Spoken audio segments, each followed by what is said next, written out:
மத்தேயு எழுதின சுவிசேஷ புஸ்தகம் 6வது அதிகாரம் எடுத்துக்கொள்ளலாம். எல்லாருமே சேர்ந்து நம்ம வாசிக்க போகிறோம். மத்தேயு எழுதின சுவிசேஷ புஸ்தகத்தில் 6வது அதிகாரம் 22வது வசனத்தையும் 23வது வசனத்தையும் நம்ம சேர்ந்து வாசிக்க போகிறோம். எல்லாருமே சேர்ந்து வாசிக்கணும். எல்லாருமே எடுத்துக்கொள்ளுவோம். 22, 23 சேர்ந்து வாசிக்கலாமா? கண்ணானது சரீரத்தின் விளக்காயிருக்கிறது. உன் கண் தெளிவாயிருந்தால் உன் சரீரம் முழுவதும் வெளிச்சமாயிருக்கும். உன் கண் கெட்டதாயிருந்தால் உன் சரீரம் முழுவதும் இருளாயிருக்கும். இப்படி உன்னிலுள்ள வெளிச்சம் இருளாயிருந்தால் அவ்விரல் எவ்வளவு அதிகமாயிருக்கும். ஹல்லேலூயா. நம்மளுடைய சரீரத்துக்கு கண்ணு தான் என்னவா இருக்கா? விளக்காயிருக்கிறது. கண்ணானது சரீரத்தின் விளக்காயிருக்கிறது. ஒரு விளக்கு இருளில் இருக்கிற எல்லாத்தையும் என்ன பண்ணும்? வெளிச்சம் கொடுக்கும், காண்பித்து கொடுக்கும். விளக்கோட வேலை என்ன? இருளில் இருக்கிறத காண்பித்து கொடுக்கறது தான் ஒரு விளக்கினுடைய வேலை. நம்மளுடைய சரீரம் நல்லா இருக்கணும், சரியான விதத்தில் இருக்கணும் அப்படின்னா, நம்ம சரியான விதத்தில் நல்லடக்கை உள்ளவர்களாக இருக்கணும் அப்படின்னா, நம்ம பாடியிலேயே நம்ம சரீரத்தில் எது நல்லா தெளிவாக இருக்கணும்? கண்ணு தெளிவாக இருக்கணும். எது வழியாக தான் பாவம் போகுது? கண்ணு வழியாக தான் போகுது. கண்ணில் தான் ஃபஸ்ட்டு நம்ம எந்த ஒரு பாவத்தையும் பார்க்குறோம். அதை நம்ம இருதயத்தில் அதை குறித்து சிந்திச்சு அந்த பாவத்தை செய்யும்படியாக முற்படுகிறோம். அப்போ ஃபஸ்ட்டு நம்மளுடைய கண்கள் தான் பாவத்தை நம்ம உள்ளே விடுறதுக்கு வழி என்ன தான்? கண்ணு தான் வழியை. நம்ம போன வாரம் பார்த்த அந்த பகுதியில் கூட முதல்ல வேலை செஞ்சது என்ன தான்? கண். போன வாரம் பார்த்தது ஞாபகம் இருக்கா உங்களுக்கு? போன வாரம் எந்த பகுதியை பார்த்தோம்?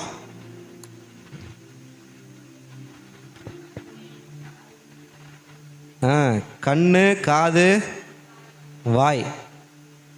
இஸ்ரவேல் ஜனங்கள் அந்த தேசத்தை சுற்றி பார்க்கும்போது ஒரு சிலர் துர்ச்செய்தி பரம்ப செய்கிறாங்க. அவங்களாம் துர்ச்செய்தி பரம்ப செய்ததுக்கு காரணம் என்ன? அவர்களுடைய பார்வை. முதலாவது அவங்க கண்ணில் ஆரம்பித்தது தான் அந்த மொத்த பாளையத்தையும் கெடுத்து போட்டது.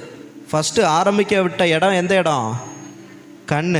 அந்த கண்ணில் ஆரம்பித்தது அவ்வளவு ஜனம் அந்த பாலைவனத்திலேயே வனாந்தரத்திலேயே மரித்து போகும்படியாக கூட செஞ்சது. அப்போ ஃபஸ்ட்டு கண்ணில் தான் இந்த பாவமே ஆரம்பிக்கிறத நம்ம பார்க்குறோம்.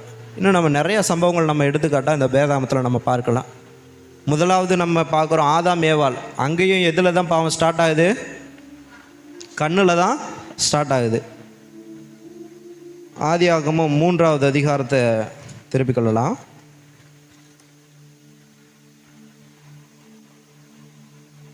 அதில் 6வது வசனத்தில் பார்க்குறோம். 5வது வசனத்திலேயே நம்ம பார்க்கும்போது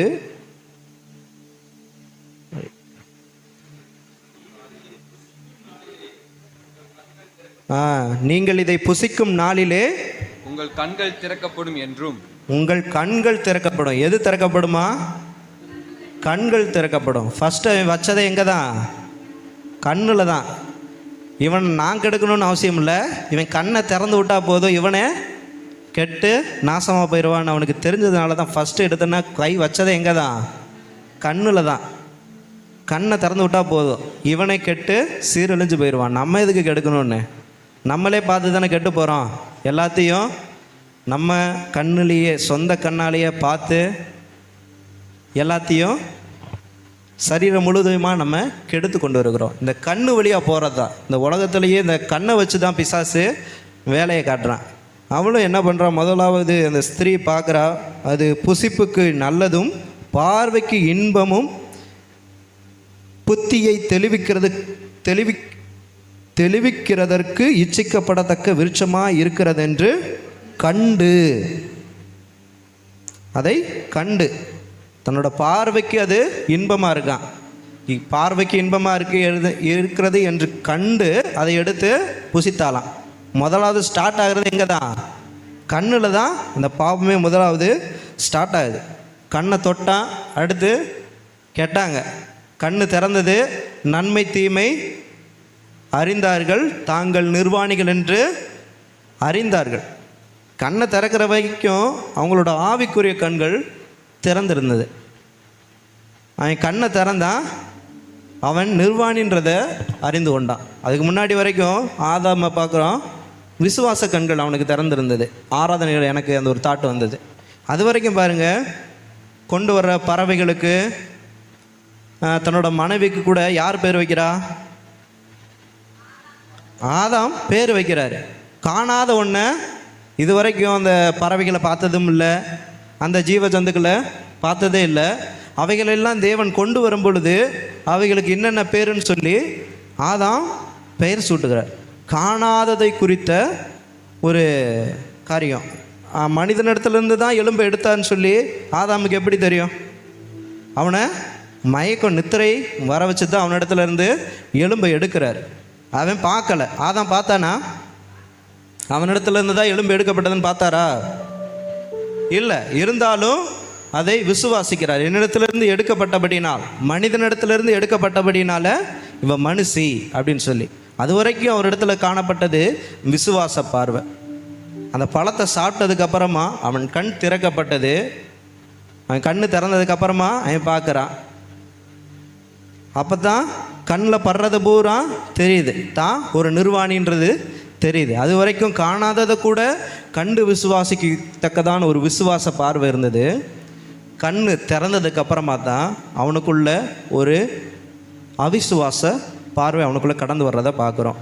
பார்க்குறத பூரா அப்படியே நம்புகிறது, அப்படிப்பட்ட ஒரு அவிசுவாச ஒரு பார்வை அவனிடத்துல கடந்து வர்றதை பார்க்குறான். இது எனக்கு ஆராதனையில் தோணுன ஒரு பாயிண்ட். அப்போ ஸ்டார்டிங்கில் அவன் பிசாசு கையை வச்சதை எங்கே தான்? கண்ணில் தான். கண்ணில் கையை வச்சா போதும் இவன் கெட்டு போவான் அப்படின்ட்டு கண்ணில் கையை வச்சான். இப்போ மொத்தமாக ஃபுல்லாக பாவம் ஆயிடுச்சு, பாவக்கரையாக மாறி போச்சு.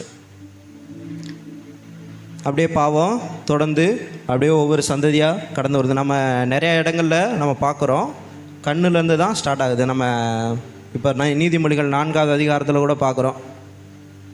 அங்கே சாலமோனுடைய அந்த அவங்க அப்பா அவங்களுக்கு சொல்லிக் கொடுத்த நீதிமொழிகள், அவருக்கு சொல்லிக் கொடுத்த காரியங்கள், புத்திமதிகளெல்லாம் அந்த இடத்துல சொல்லப்பட்டிருக்கு. அந்த இடத்துல என்னவா சொல்கிறாரு? இருதயத்தை காத்து கொள்ள வேண்டும் அப்படின்னு சொல்லி நிறைய புத்திமதிகளை அப்பா தனக்கு சொல்லி கொடுத்ததை நமக்கு அவர் சொல்கிறார். எல்லா காவலோடும் உன் இருதயத்தை காத்துக்கொள், அதனிடத்தினின்று ஜீவ ஊற்று புறப்படும். இதெல்லாம் சொல்லிட்டு வந்து கீழே சொல்கிறாரு, உன் கண்கள் நேராய் நோக்க கடவுது. இருதயத்துக்கு போகிற வழியெல்லாம் உன்னோட வாயு, உதடு, உன் கண்ணு இதெல்லாம் பாதுகாத்து வச்சுக்கோ அப்படின்ட்டு அட்வைஸ் கொடுக்குறாரு. உன் கண்கள் நேராய் நோக்க கடவுது, உன் கண்ணிமைகள் உனக்கு முன்னே செவ்வையாய் பார்க்க கடவுது. அந்த கண்ணு பார்வை நம்ம செவ்வையாய் வைத்திருக்க வேண்டும். நம்மளுடைய கண்ணு வழியாக தான் எல்லாமே உள்ளே என்ட்ராகுது. நம்மளுடைய இருதயத்துக்குள்ளே பாவம் பிரவேசிக்கிறதுக்கான ஒரு மெயின் பார்ட்டு என்ன தான் அப்படின்னா கண்ணு தான். இப்போ உலகத்தில் எல்லாத்துக்கும் கொடுக்குற ஒரு டாஸ்க்கு, பிசாசு கொடுத்து வச்சுருக்க டாஸ்க் என்னென்னா எல்லாத்தையும் பார்க்க வை. நம்ம யூடியூப் பார்க்குறோமா? பார்க்குறதே இல்லையா? யாருமே யூடியூப் பார்க்குறதில்ல போலையே. யூடியூப்பு பார்த்தா பார்க்க வைக்கிறவனுக்கு என்ன கிடைக்கும்? காசு கிடைக்கும். அதில் நிறைய விளம்பரங்கள் இடையில வருதா? அந்த விளம்பரங்களை பார்த்தா அவனுக்கு காசு, வீடியோ போடுறவனுக்கு காசு. பார்க்க வைக்கிறதுல தான் இந்த உலகமே அடங்கியிருக்கு. டிவியில் பார்க்குறோம், நிறையா சீரியலை பார்க்குறோம், நிறையா ப்ரோக்ராம் பார்க்குறோம். அதுக்கு இடையில எல்லாம் என்ன வருது சொல்லுங்கள்? என்ன வருது? விளம்பரங்கள் வருது. அதெல்லாம் பார்த்தா என்ன வரும்? அவங்களுக்கு காசு, டிவிக்காரங்களுக்கு காசு. இதெல்லாம் பார்க்க வைக்கணுன்றதுக்காக அவங்களுக்கு கொடுக்கப்பட்டிருக்கிறதான ஒரு டாஸ்க்கு. அது வழியே என்னென்னத்தையோ பிசாசு உள்ளே கொண்டு வர்றான். பார்க்க வச்சா அவனுக்கு எடுத்து போடலாம் அப்படின்றது அவனுக்கு தெரிஞ்சதுனால எதையோ பார்க்க வைக்கிறான், நம்மளை பார்க்க தூண்ட வைக்கிறான். இப்போ சின்ன பிள்ளைங்களுக்கெல்லாம் நம்ம என்னத்தை தான் காட்டுறோம்? செல்லை காட்டி தான் சாப்பாடு கொடுக்க வேண்டிய சூழ்நிலையாக போச்சு. அதுகளும் இப்போ அதுகளுக்கும் இந்த பார்வை மேலே ஒரு மோகம் வந்துருச்சு. அதை எதையாவது பார்த்துக்கிட்டே சாப்பிடணும். அது கண்ணு வழியாக போகிற காரியங்கள் எவ்வளவு கெடுதலான காரியங்கள். சின்ன சின்ன ப்ரோக்ராமு, இந்த சோட்டா பீம், இன்னும் நிறையா ப்ரோக்ராம் இருக்குது, எனக்கு பேரெல்லாம் அவ்வளோக்கு தெரியல. சோட்டா பீம், வேற என்ன இருக்குது, டாம் அண்ட் ஜெர்ரி, சின்சாங்கு, இதெல்லாம் பேக்ரவுண்ட்லாம் போய் பார்த்தீங்க அப்படின்னா ரொம்ப மோசமான காரியங்கள்.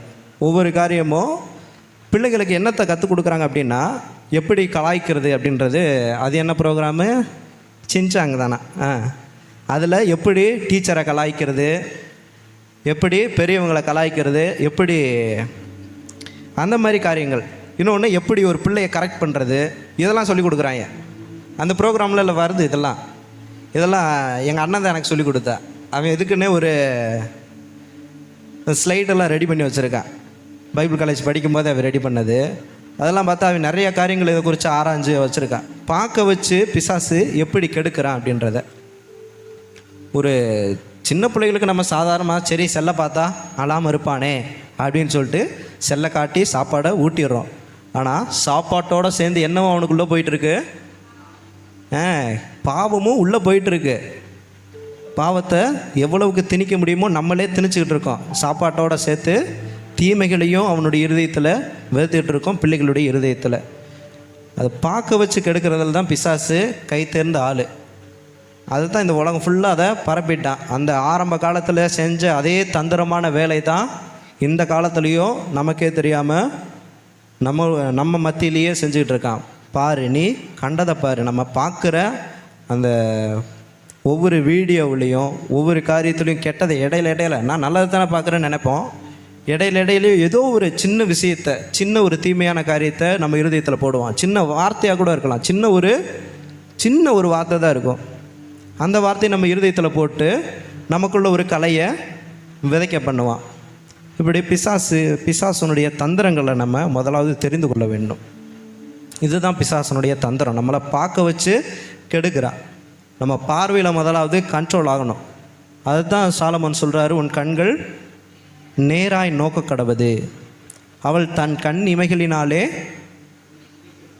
உன்னை பிடிக்க ஒட்டாதே இப்படின்னு சொல்லி நிறைய இடங்கள்ல. யோபு பார்க்குறோம். யோபு 31வது அதிகாரம் 1வது வசனத்தை கூட எடுத்துக்கொள்வோமே. அதுக்கு தான் யோபுமே சொல்கிறாரு, என் கண்களோடு கூட நான் உடன்படிக்கை பண்ணேன். 31வது 31:1 வாசிக்கலாமா? என் கண்களோடே உடன்படிக்கை பண்ணின நான் ஒரு கன்னிகையின் மேல் நினைப்பாய் இருப்பதைப்படி. யோபு அவ்வளவுக்கு நீதிமானா வாழ்ந்த மனுஷன் தன்னோட கண்களோடு கூட உடன்படிக்கை பண்ணாராம். இதெல்லாம் பார்க்கக்கூடாது. அப்படி உடன்படிக்கைன்றது என்ன? ஒரு ஒப்பந்தம். இதெல்லாம் செய்யக்கூடாது. தேவன் நம்மளிடத்தில் ஒரு ஒப்பந்தம் பண்ணார்ல, அதை போல் அது யோபு தன்னுடைய கண்களோட கூட ஒரு ஒப்பந்தம், இதெல்லாம் நான் பார்க்க மாட்டேன் அப்படின்னு சொல்லி ஒரு ஒப்பந்தம் பண்ணார். அதை போல் நம்மளும் என்ன பண்ணணும்னா கண்களோடு கூட ஒரு ஒப்பந்தம் பண்ணணும். இதெல்லாம் பார்க்கக்கூடாது அப்படின்னு நம்மளுடைய கண்களுக்கு ஒரு விரதம் இருக்கணும். தானியேல் ஒரு விரதம் இருந்தது போல் நம்மளும் கண்களுக்கு ஒரு விரதம் இருக்க வேண்டும். கண்ணுக்கு இதெல்லாம் காட்டணும் அப்படின்றதுல ஒரு வரையறை இருக்கணும். கண்டது கடிதை நம்ம பார்த்தோம் அப்படின்னா குட்டிச்சவராக தான் போவோம். நம்மளுடைய இருதயம் அசுத்தமாகும். நம்மளுடைய சரீரம் முழுவதும் கெட்டு போகும். சரீரத்தினுடைய விளக்காக இருக்கிற கண்ணை நம்ம கெடுத்து போட்டோம் அப்படின்னா சரீரம் முழுவதும் அவை முழுதும் கெட்டு நாறி போகும். அப்போ நம்ம எதை பார்க்கணும் எதை பார்க்கக்கூடாதுன்றது தீர்மானம் பண்ணுறது நம்மளாக தான் இருக்கணும்.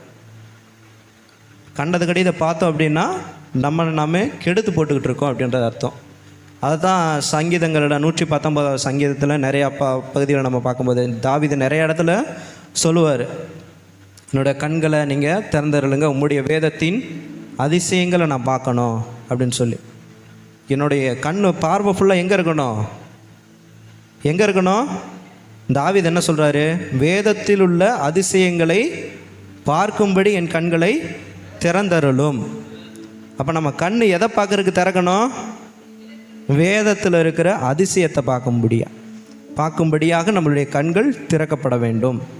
அப்படி நம்ம வேதத்தை நம்ம கவனிக்கும்போது பிசாசு நமக்கு ஒரு கண்ணை வந்து திறந்து விட்டான். கெட்டதை பாடுறா, நல்லது கெட்டதை பாரு, கெட்டதை எடுத்துக்கோன்னு சொல்லிட்டு கண்ணை திறந்து விட்டான். ஆண்டவரும் நமக்குன்னு ஒரு கண்ணை கொடுத்துட்டார். அதுக்கு பதிலாக பிசாசு என்ன தந்திரம் பண்ணானோ அதுக்கு அப்படியே நேர் எதிராக அதிலிருந்து தப்பித்து கொள்ளும்படியாக ஒரு ஆவிக்குரிய கண்ணை நமக்கு கொடுத்துருக்கார். ஆவிக்குரிய கண்ணில் நம்ம பார்க்குறோம் அப்படின்னா எல்லாவற்றையும் நம்ம நிதானித்து பார்ப்போம். எதை நம்ம எடுக்கணும், எதை நம்ம விடணும் அப்படின்ற ஒரு நிதான பார்வை. ஆவிக்குரியவன் சகலவற்றையும் நிதானித்து அறிகிறான். அப்போ அப்படிப்பட்ட அந்த ஒரு ஆவிக்குரிய பார்வையில் நம்ம பார்த்து தேவையானவற்றை, நம்மளுடைய ஆத்மாவுக்கு தேவையானதை நம்ம எடுத்துக்கொள்ளணும். வார்த்தை நம்ம ஆத்மாவுக்கு தேவை. அந்த வார்த்தையினால் நம்மளுடைய இருதயத்தை நிரப்பும்போது நம்மளுடைய சரீரம் முழுவதும் நன்மையுள்ளதாக இருக்கும். வார்த்தை தான் என்னவாக இருக்கா? வெளிச்சமாக இருக்குது. நம்ம மத்தேயுல படிக்கும்போது என்ன பார்த்தோம்? அதுலேயும் வெளிச்சன்ற வார்த்தை வருதா? மத்தேயு 6வது அதிகாரத்தில் கண்ணானது சரீரத்தின் விளக்காய் இருக்கிறது, உன்னிலுள்ள வெளிச்சம் இருளாக இருந்தால். அப்போ நமக்குள்ளே இருக்கிற வெளிச்சம் இருளாகாமல் இருக்கணும்னா வெளிச்சமாகிய வார்த்தை இருந்துச்சு அப்படின்னா நம்ம பார்வை எப்படி இருக்கும் சொல்லுங்கள்? நம்மளுடைய இருதயத்தில் தேவனுடைய வார்த்தைகள் தங்கியிருக்கும்போது நம்மளுடைய பார்வை எப்படி இருக்கும்? வெளிச்சமாக இருக்கும். நம்ம பார்க்குறதெல்லாம் தெளிவான ஒரு கண்ணோட்டத்தில் பார்ப்போம். எதை நம்ம எடுத்துக்கணும், எதை நம்ம விடணுன்ற ஒரு தெளிவான ஒரு பார்வை இருக்கும். அந்த கண்ணு மேலே நம்ம கவனத்தை வைக்கணும். எதை பார்க்கணும், எதை பார்க்கக்கூடாது அப்படின்ற ஒரு கவனம் இருக்கணும். தாவீது விழுந்து போன ஒரு இடமா எங்கே தான்? கண்ணில் தான். சும்மா இல்லாமல் மாடியில் வளாத்திட்டு அங்கே தவறான ஒரு காரியத்தை பார்க்குறார். அதனால ஒரு பாவ காரியத்தில் விழுந்து போகிறார். ஒரு பொண்ணு குளிக்கிறத பார்க்குறாரு. அந்த பார்வையினாலேயே அவர் கெட்டு போகிறார். திரும்பவும் அவர் எழுந்து வந்தார். நம்ம கண்ணு மேலே கவனத்தை வச்சு எதை பார்க்கணும் பார்க்கக்கூடாதுன்ற ஒரு கவனத்தோடு கூட நம்ம இருக்கணும். அந்த பார்வையில் தான் பிசாசு வேலை பார்க்குறான்.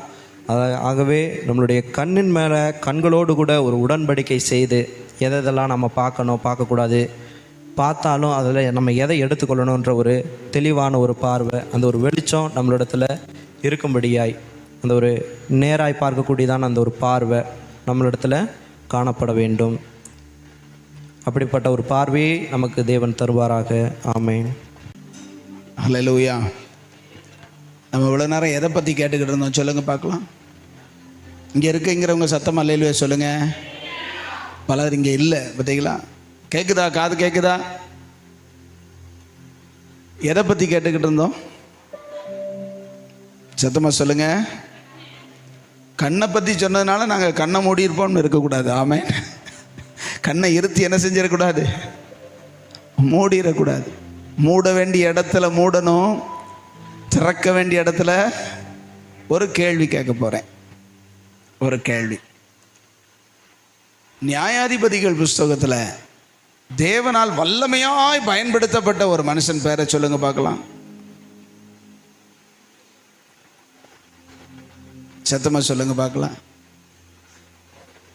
என்ன பேரு? சிம்சோன். சிம்சோனுடையதான முடிவை பார்த்தீங்கன்னா 16ஆம் அதிகாரம் 21வது வசனத்தை நீங்கள் வாசிச்சு பாருங்க. நியாயாதிபதிகள் பக்கம் 325. கவனிங்க. கொஞ்சம் பைபிள் வாசிக்காதவங்க, பைபிள் வச்சிருக்காதவங்க கொஞ்சம் என்ன பாருங்க. அல்லேலூயா. வாசிங்க. 325ஆம் பக்கத்தில் 16:21 வாசிங்க. பெலிஸ்தர் அவனை பிடித்து, பெலிஸ்தர் பாலஸ்தீனியர்கள் அப்படின்னு எடுத்துக்கொள்ள. தமிழில் வந்து இங்கே பெலிஸ்தர்னு போட்டிருக்கு, இங்கிலீஷில் பாலஸ்தீனியர்கள். பிடித்து, அவனை பிடித்து, அவன் கண்களை பிடுங்கி. எதை பிடுங்கி? கண்களை பிடுங்கி அவனை காசாவுக்கு கொண்டு போய், இப்போ நடந்து கொண்டிருக்கிற காசாவுக்கு கொண்டு போய் அவனுக்கு 2 வெண்கல விலங்கு போட்டு, அவனுக்கு 2 வெண்கல, ஒன்று போட்டால் கூட முறிச்சு தொலைஞ்சிருவான். அதனால 2 வெண்கல விலங்குகள் போட்டு சிறைச்சாலையிலே மாவரைத்து கொண்டிருக்க வைத்தார்கள். என்ன செஞ்சானா? மாவரைத்து கொண்டிருக்க வைத்தான். அல்லேலூயா. ஏங்க இவ்வளோ பெரிய ஒரு மனுஷன், இவ்வளோ வல்லமையோ கர்த்தரால பயன்படுத்தப்பட்ட மனுஷனை இப்போ சிறைச்சாலையில் உட்காந்து மாவாட்டிக்கிட்டு இருக்கிறான்னா என்ன அர்த்தம்?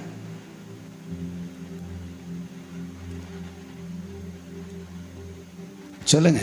அவன் ஒரு இடத்துல எதிரிகளை இவனை சூழ்ந்து வந்து பிடிக்க வந்தபோது அவனுக்கு கையில் ஒன்றும் இல்லை.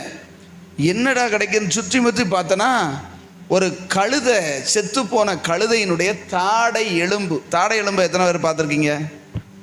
தாடை எலும்பு அப்படின்னா அந்த பல் செட் இருக்கும். நீங்கள் ஆட்டுக்கறி கடைக்கு போனால் அந்த இதை தூக்கி கீழே போடுவாங்க. இந்த விழுதண்டி நீளமாக இருக்கும், அதில் பல்லாக இருக்கும். கழுதை இது கொஞ்சம் பெருசாக இருக்கும், இவ்வளோ நீளம் இருக்கும். அவனுக்கு கிடைச்சது கழுதையின் பச்சை தாடை எலும்பு, வேற ஒன்றும் கிடைக்கல. ஆமென். அதை எடுத்து 1000 பேரை கொண்டு விட்டானான். எதை எடுத்து? ஒரு எலும்பு, சின்ன ஒரு தாடை எலும்பு. இந்த தாடை எலும்புனா இதுதான். இது 2ஆக இருக்கும். இந்த இடத்துல வந்து ஒட்டு இருக்கும், அதை பிச்சிருவாங்க. 2 இங்கிட்ட ஒன்று இங்கிட்ட ஒன்று. இதை பிடிச்சிக்கலாம். பார்த்தனாக்கும் ஒரு சீப்பு மாதிரி இருக்கும், பல்லாக இருக்கும். இந்த பல் செட்டெல்லாம் இருக்கும். பச்சை தாடை எலும்பை கை நீட்டி எடுத்து எதிரிகளை 1000 பேர் என்ன செஞ்சான்? கொண்டு ஓட்டான். அப்படின்னா எதிரிகள் இவனை ஒரு சூழ்நிலைமையில பிடித்த பொழுது முதல்ல என்ன செஞ்சிருக்கணும்னா கையத்தை வெட்டி இருக்கணும். ஓடி போகாதபடி என்ன செஞ்சிருக்கணும்? காலை முறிச்சிருக்கணும். ஆனா அவங்க என்ன செஞ்சாங்கன்னா, அங்க என்ன போட்டிருக்கு?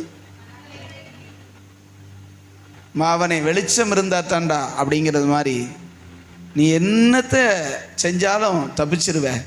அதனால முதல்ல கண்ணை அப்படின்னு சொல்லி கண்ணை பிடுங்கணும். அந்த கண்ணை பிடுங்கிறதுக்கு ரகசியம், ஒரு ரகசியம் இருக்குது. ஏன் தெரியுமா? இவன் பாவம் செய்ததற்கு, வாசிங்க அந்த வசனத்தை, 15வது அதிகாரம் 14:1-3.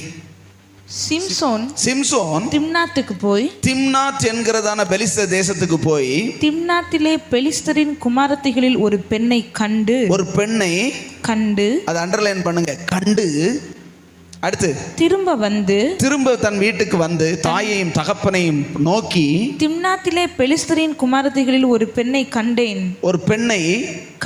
சொல்லுங்க, கண்டேன். அவளை எனக்கு கொல்ல வேண்டும் என்றான். அவளை எனக்கு மனைவியாக கொள்ள வேண்டும் என்றான். அப்பொழுது அவன் தாயும் அவன் தகப்பனும் அவனை நோக்கி, நீ போய் விருத்த சேதனமில்லாத பெலிஸ்தரிடத்தில் ஒரு பெண்ணை கொள்ள வேண்டியது என்ன? உன் சகோதரரின் குமாரத்திகளிலும் எங்கள் ஜனமனத்திலும் பெண் இல்லையா என்றார்கள். சிம்சோன் தன் தகப்பனை நோக்கி, அவள் என் கண்ணுக்கு பிரியமானவள். சத்தமா சொல்லுங்க, அவள் என் கண்ணுக்கு இருதயத்துக்கு ஏற்றவளா? இருதயத்துக்கு பிரியமானவள் இல்ல, என் மனதுக்கு பிரியமானவள் இல்ல, என் கண்ணுக்கு பிரியமானவள். அதுக்கு முந்தின 13 கடைசியில வாசிங்கன்னா ஆவியானவர் அப்பத்தான் அவனை பயன்படுத்த துவங்குகிறார். சொல்லுங்க, 13 கடைசி என்னது? ஏவ துவக்கினார். கர்த்தருடைய ஆவியானவர் அவனை ஏவ துவக்கினார். அப்படின்னா என்ன? பயன்படுத்த ஆரம்பிக்கிறாரு. சொல்லுங்க, கர்த்தருடைய ஆவியானவர் பயன்படுத்த ஆரம்பிச்ச உடனே இவன் என்ன செஞ்சான் அப்படின்னா கண்ணுக்கு பிரியமானதை செலக்ட் பண்ண ஆரம்பிச்சிட்டான். கவனிக்கிறீங்களா? நான் கண்ணை பத்தி பேசிக்கிட்டு இருக்கிறேன், அதனால கண்ணு திறந்திருக்கணும். ஆமென். சொல்லுங்க, கண்ணு திறந்திருக்கணும். கண்ணை மூடிக்கிட்டு கேட்கக்கூடாது. ஆமென் சொல்லுங்க. யாராவது பக்கத்தில் கண்ணை மூடி இருந்தனா தட்டி விடுங்க. அல்லேலூயா. கர்த்தருடைய ஆவியானவர் அவனை பயன்படுத்த துவங்குகிறார். அடுத்த வசனமே சொல்லப்பட்டிருக்கிறது, பெலிஸ்தரின் குமாரத்திகள் ஒரு பெண்ணை கண்டு, அவள் அவனுடைய கண்ணுக்கு எப்படி இருந்தாளா? பிரியமா இருந்தாள். 7வது வசனத்தை வாசிங்க. அதிலே 14:7. அவன் போய் அந்த பெண்ணோடு பேசினான். அவள் சிம்சோனின் கண்ணுக்கு பிரியமாயிருந்தாள். அவளுடைய பேச்சு இவனுடைய இருதயத்துக்கு இதமாய் இருந்ததுன்னு போட்டிருக்கணும். பேசினான், அவளும் பேசினான். அந்த பெண்ணோடு இவன் என்ன செய்கிறான்? சொல்லுங்க, பேசுறான். அவளும் இவனோட பேசினா அவளுடைய வார்த்தை இவன் இருதயத்துக்கு இதமாக இருந்ததுன்னு சொல்லணும். என்ன சொல்லப்பட்டிருக்கு? கண்ணுக்கு பிரியமோ, கண்ணுக்கு பிரியமாய்.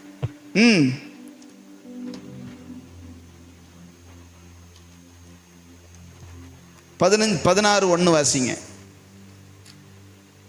பின்பு சிம்சோன் காசாவுக்கு போய், மறுபடியும் பின்பு சிம்சோன் காசாவுக்கு போய் அங்கே ஒரு வேசியை கண்டு, அங்கே ஒரு வேசியை கண்டு கண்டு. 4வது வசனம் வாசிங்க. அதற்கு பின்பு அவன் சோரேக் ஆற்றக்கரையில் இருக்கிற தெலிலால் என்னும் பேருள்ள ஒரு ஸ்திரீயோட சிநேகமாயிருந்தான்.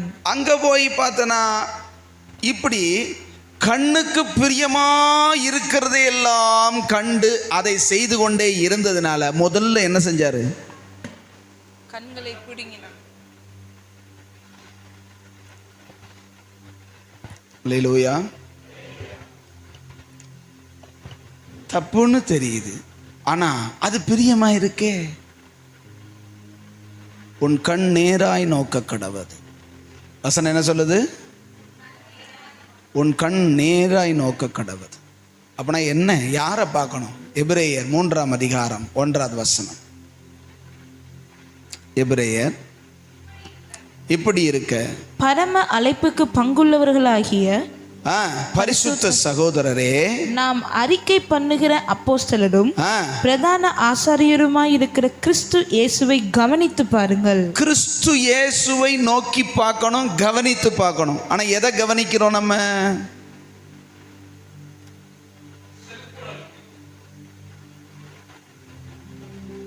எதை நோண்டிக்கிட்டு இருக்கிறோம், எதை பார்த்துக்கிட்டு இருக்கிறோம் அப்படின்னா, எது தப்போ எது சரியில்லையோ அதைத்தான் பார்க்கணும்.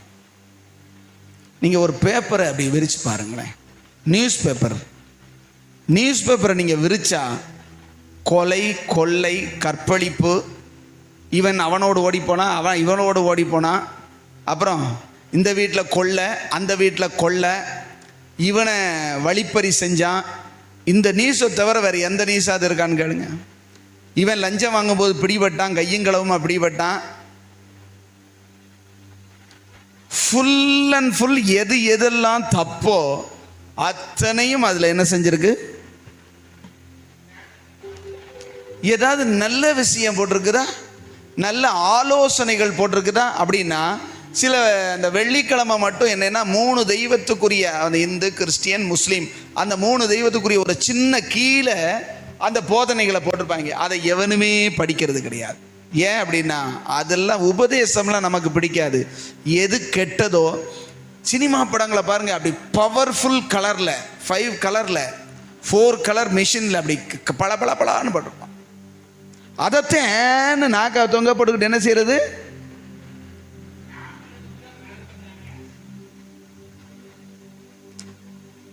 பேப்பர் வாங்குறது தப்பு இல்லை, தப்புன்னு சொல்லலை. நம்ம பேப்பரை எவ்வளவு படிக்கிறோமோ அதை விட இந்த இதை படித்தா நல்லது.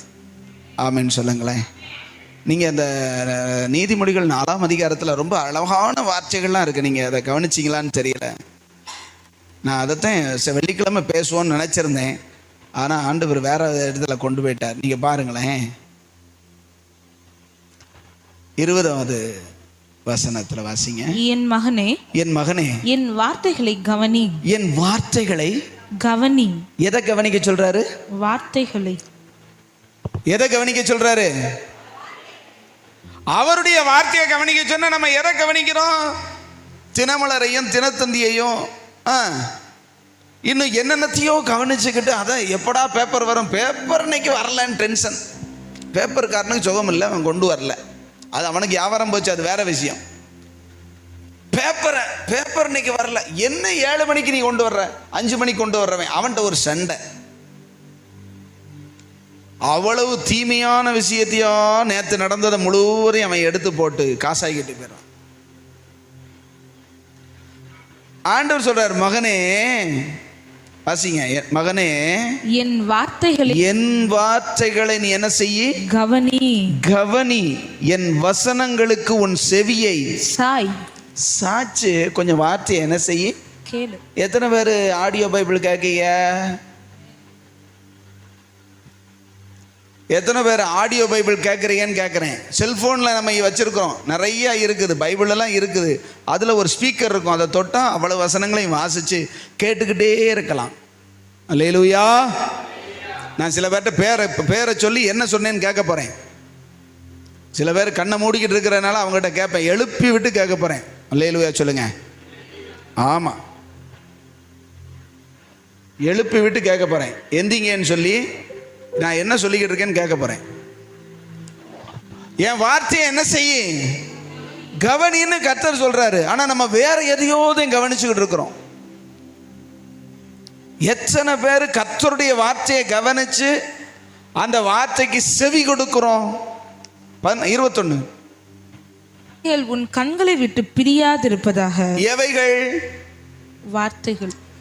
என் வார்த்தைகள் உன் கண்களை விட்டு பிரியாதிருப்பதாக. பிரியாதிருப்பதாக. அவைகளை உன் இருதயத்துக்குள்ளே காத்துக்கொள். எதை இருதயத்துக்குள்ள காத்துக்கொள்ளணுமா? அவருடைய வார்த்தை. அல்லேலூயா. ஹல்லேலூயா.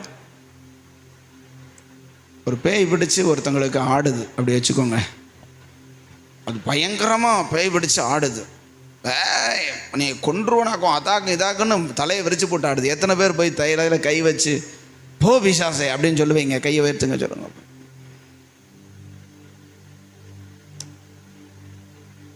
என்ன ஒன்றுமே சொல்ல மாட்டீங்க.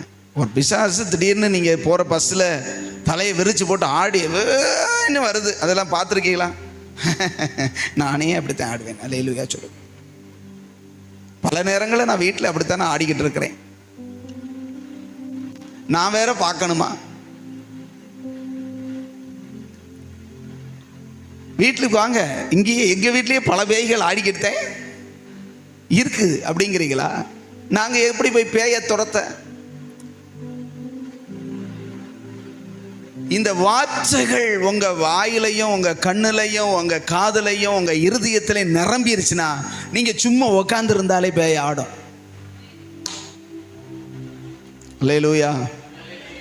கர்த்தருடைய வசனம் யாருக்குள்ள நிரம்பி இருக்கோ, எந்த கண்ணில் நிரம்பி இருக்கோ, எந்த காதில் நிரம்பி இருக்கோ, எந்த இருதயத்தில் நிரம்பி இருக்கோ, அந்த கண்ணு பார்த்தா பேய், அந்த கண்ணை பேய் என்ன செய்யாது? சில ஊழியர்கள் சொல்கிறத நீங்கள் கவனிச்சிருக்கீங்களான்னு தெரியல. பேய் விரட்டுறவங்க என் கண்ணை பாரு அப்படிம்பாங்க. முடியாது அப்படி.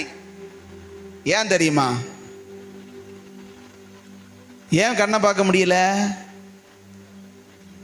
சொல்லுங்க. சிலர் கண்ணை பார்த்து பேச மாட்டாங்க தெரியுமா? கண்ணு பார்த்து பேச, அதாவதுங்க எதுக்கிட்ட நிற்பாங்க. அதாவதுங்க நானாக்கும் அப்படியாக்கும். ஏன் மண்டை இப்படியே மண்ணை பார்த்துக்கிட்டு இருக்கிற? முகத்தை பார்த்து கண்ணுக்கு நேராக பேசுவேன். பேச முடியாது. கண்ணு பார்த்து பேசுவீங்களா? உள்ள என்ன கிடக்கு? இந்த தேவனுடைய வார்த்தை இருந்தா, தேவனுடைய பரிசுத்தம் இருந்தா, தேவனுடைய காரியம் இருந்தா பார்த்து பேச. பிசாசை பார்த்து கண்ணை பாருன்னா அது பார்க்க. ஆமென் சொல்லுங்க. அல்லேலூயா. உன் கண்ணு நேரா பார்க்கணும். எதை பார்க்கணும்னா கிறிஸ்துவை கவனித்துப்பார். அல்லேலூயா. உண்மையை சொல்கிறேன். அந்த காலத்தில் நம்ம வாழ்ந்திருந்தா நல்லதுன்னு நினைக்கிறேன். இந்த காலத்தில் இத்தனை வசதிகள் இருக்கிறதுனால கெட்டு கீழே வெளி போயாச்சு. இன்னைக்கு மட்டும் ஒரு பேச்சுக்காக சொல்கிறேன். திடீர்னு இன்னைக்கு காலையில் ஒரே ஒரு வீடியோவை பார்த்தேன், ஒரு 3 நிமிஷம் வீடியோ. அது என்னமோ ஒரு பெரிய கல், ஒரு மலை மாதிரி, ஒரு பெரிய மலை, இந்த மலையரசன் கோயில் மலை இருக்கு இல்லையா, இதை மாதிரி ஒரு 15-20 மடங்கு ஒரு பெரிய மலை, ஒத்த கல். அது பார்வைக்கு எப்படி இருக்குதான்? ஒரு நிலக்கடலை மாதிரி இருக்கான். நிலக்கடலை மாதிரி இருக்கிறது பெரிய கிரவுண்டை விட பெருசாக இருக்கிறான். 1500 மீட்டர் விட்டம் கொண்டதாக இருக்கிறான். அது விழுந்தனா ஒரு கண்டமே காலியாம். அது பூமியை நோக்கி வந்து கொண்டிருக்கிறதாகவும், அது விழுந்துருச்சு அப்படின்னா, அல்லது அது பக்கத்தில் வரும்பொழுது, அல்லது அந்த சூரிய புயல் இந்த மாதிரி வரும்போது, இன்டர்நெட்டு டோட்டலாக உலகம் முழுவதும் இருக்கிற இன்டர்நெட்டு அல்லது கரண்ட் ரெண்டும் சுத்தமாக கட் ஆகிடுமா. இன்டர்நெட்டு இப்போ திடீர்னு கட் ஆகுதுங்க. நெட்டு வேறு ஒன்றும் இல்லை, ஃபோனில் இருக்கிற நமக்கு இன்டர்நெட் இல்லாமல் இன்னைக்கு என்ன செய்ய முடியல, வாழ முடியாத அளவுக்கு ஆயிடுச்சு. ஒரு நாளில் இன்டர்நெட் அப்படின்னா என்னன்னே தெரியாது. ஒரு நாளில் கொஞ்ச நாளைக்கு முன்னாடி இந்த ஃபோன் மட்டும் ஒர்க் பண்ணாமல் அந்த கல் விழுகிற மாதிரி சின்ன கல், நான் சொல்கிறது பெரிய கல், சின்ன கல் விழுந்து அந்த சேட்டலைட்டு சேதமாகி யாரும் ஃபோனுமே ஒர்க் பண்ணாமல் போனால் மக்களுக்கு நான் சொல்கிறேன் 1 மணி நேரத்தில் பைத்தியம் பிடிச்சிடும். எதுவுமே ஒர்க் பண்ணாமல், நான் சொல்கிறது ஒரு ஜியோவோ அல்லது இந்த அதோ இதோ இல்லாமல் எல்லாமே டோட்டலி கொலாப்ஸ்டு ஆயிடுச்சுன்னா என்ன நடக்கும்னு நினைக்கிறீங்க? மண்டையை பிச்சுக்கிட்டு தான் இப்போ என்ன செய்வாங்க, பைத்தியம் அலைகிறது மாதிரி இருக்கும். ஏன்னா அந்த அளவுக்கு நம்மளை என்ன செஞ்சிருச்சு, அடிமைப்படுத்தி. ஒரு காலத்தில் அருப்புக்கோட்டையில் இருக்கிற பணக்காரங்க வீட்டில் மட்டும் ரொங்கன்னு என்ன செய்யும், ஃபோன் இருக்கும். ஃபோன் அடிக்குது அப்படின்னா வீடே பதறும். என்னமோ ஏதோன்னு சொல்லி, யாரோ என்னமோன்னு சொல்லி. மாதத்துக்கு ஒரு ஃபோனோ 2 மாதத்துக்கு ஒரு ஃபோனோ தான் வரும். இப்போ ஒரு நாளைக்கு எத்தனை ஃபோன்? அடுப்படியில் இருக்கிறவங்களை பெட்ரூம்ல இருந்து ஃபோனில் தான் கான்டாக்ட் பண்ண வேண்டியிருக்கு. ரொம்ப தூரமெல்லாம் இல்லை. இந்த பெட்ரூம்ல இருந்து அந்த பெட்ரூமுக்கு கூப்பிட்டு எஞ்சி போய் கூப்பிட்றதுக்கு வளைய கலத்தனம் பண்ணிக்கிட்டு உடனே என்ன, உடனே எஞ்சி வா. அந்த அளவுக்கு நம்மளை என்ன செஞ்சிருச்சுன்னா சோம்பேறியாக்கி கெடுத்து வச்சிருச்சு. அல்லேலூயா. இன்னைக்கு அந்த அளவுக்கு நம்மளை என்ன செஞ்சிருச்சு அப்படின்னா ஆக்கிரமிச்சிருக்குது. ஏன் அந்த அளவுக்கு நான் சொல்கிறேன், உண்மையாக சொல்லுங்க, மனசாட்சியத்தோடு சொல்லுங்க, எங்கே போனாலும் ஃபோனை தூக்கிட்டு போகிறோமா இல்லையா? இல்லையா? ஃபோன் இருக்கிறவங்க, இந்த ஃபோன் பயன்படுத்துகிறவங்க எங்கே போனாலும் கையில் ஃபோன் வச்சுருப்பாங்க. ஏன் ஜஸ்ட்டு 2 பாத்ரூம்னாலும் அந்த அந்த அதில் வச்சுட்டு, எதுலன்னா அங்கே ஒரு சின்ன அந்த முக்கோண சோப்புகள் வச்சுருப்பாங்க, அதில் சேஃபாக வச்சுட்டு தான் அங்கே 2 பாத்ரூமே போகிறது. ஏன்னா அந்நேரத்தில் ஃபோன் வந்துருச்சுன்னா போய் திறந்து போய் பார்க்க முடியுமா? நான் கேட்குறேன், எங்கேயாவது அப்படி பைபிளை கொண்டு போயிருக்கோமா? நான் அதுக்குத்தான் சொல்ல வரேன். வேத வசனத்துக்கு நம்முடைய வாழ்க்கையில் அவ்வளவு தூரத்துக்கு என்ன இல்லை முக்கியத்துவம். பைபிளவே நாங்கள் சர்ச்சுக்கே கொண்டு வர்றது கிடையாது, பிறப்படி எங்கே போனாலும் கொண்டு போவோம். சர்ச்சுக்கு வரும்போது பைபிளை கொண்டு வர்றதுக்கு முடியல. அல்லேலூயா. உன் கண்ணு எதை பார்க்குதோ அதுதான் உனக்குள்ள நிரம்பும். ஆமென் சொல்லுங்க. கர்த்தரை பார்க்கட்டும். கர்த்தரை பார்க்குறேன்னா எங்கேயா படத்தை மாட்டியாயா பார்க்கறது, ஏசுனார் படத்தை இல்லை, வேதவசனம். இன்னைக்கு காலையில் ஆண்டவர் என்னுடைய சமூகத்தில் போராடி ஒரு 4:30 மணிக்கு ஜெபம் பண்ணிக்கிட்டு இருந்தேன். என்ன ஆண்டவரே இப்படி இருக்குதே, இப்படி இருக்குதே, இப்படி இருக்குதேன்னு. ஆண்டவர் சொன்னார், எந்த அளவுக்கு வேர்டு வசனம் உனக்குள்ளே போகுதோ அந்த அளவுக்கு தான் வல்லமை அப்படின்ட்டு. ஒரே வரி. ஒரு நாளில் நாம் எவ்வளவு நேரம் கர்த்தரை பார்க்கிறோம் அப்படின்னா வேத வசனத்தை கவனிக்கிறோம், வேத வசனத்தை பார்க்குறோம், வசனத்தை படிக்கிறோம், வசனத்தை கேட்குறோம் அப்படின்னு நீங்களே உங்களுக்கு கணக்கு போட்டுக்கோங்க. எனக்கு தேவையில்லை. அல்லேலூயா சொல்லுங்க. நான் இங்கே தான் இருக்கேங்கிறவங்க சத்தம் அல்லேலூயா சொல்லுங்க பார்க்கலாம். அல்லேலூயா, அல்லேலூயா.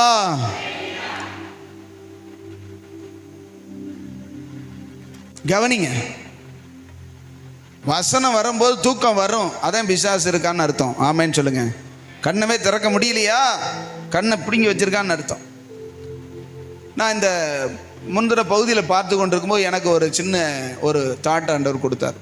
பழைய ஏற்பாட்டில் பிசாசு எதை வச்சு முதல் பாவத்தை செய்ய வச்சான்? கண்ணு. அங்க பாவம் செஞ்சதுனால கண்ணு என்ன செஞ்சது சொல்லுங்க? திறக்கப்பட்டது. புதிய ஏற்பாட்டில் பாவம் செஞ்சதுனால கண்ணு குருடாயிருச்சு. தெரியுமா உங்களுக்கு? வாசிங்க.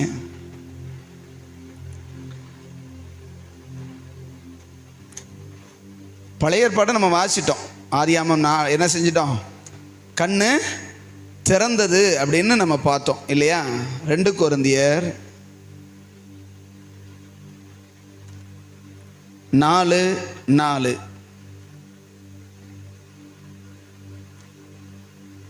2 கொரிந்தியர் 4:4. தேவனுடைய சாயலாய் இருக்கிற கிறிஸ்துவின் மகிமையான சுவிசேஷத்தின் ஒளி.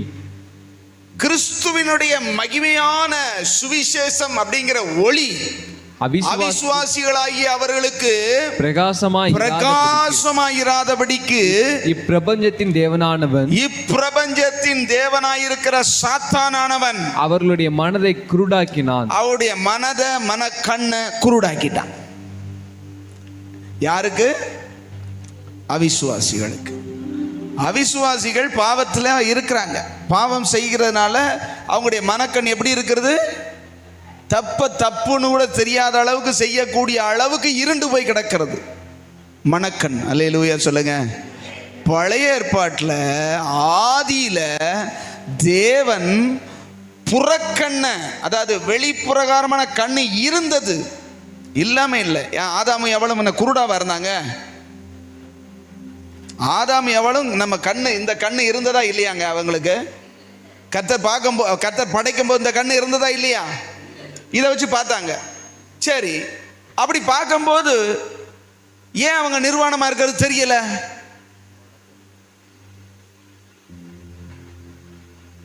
இந்த கண்ணை வச்சு தானே பார்க்க முடியும். சரீரத்தை பார்க்கறது, எதுக்கு இருக்கிறத பார்க்கறத, மிருகங்களை பார்த்தா, பறவைகளை பார்த்தா, பேர் வச்சான்னு சொல்றோம்ல, வாசிக்கிறோம். அவன் எந்த கண்ணை வச்சு பார்த்தான்? ஆவிக்குரிய கண்ணை வச்சா பார்த்தான்?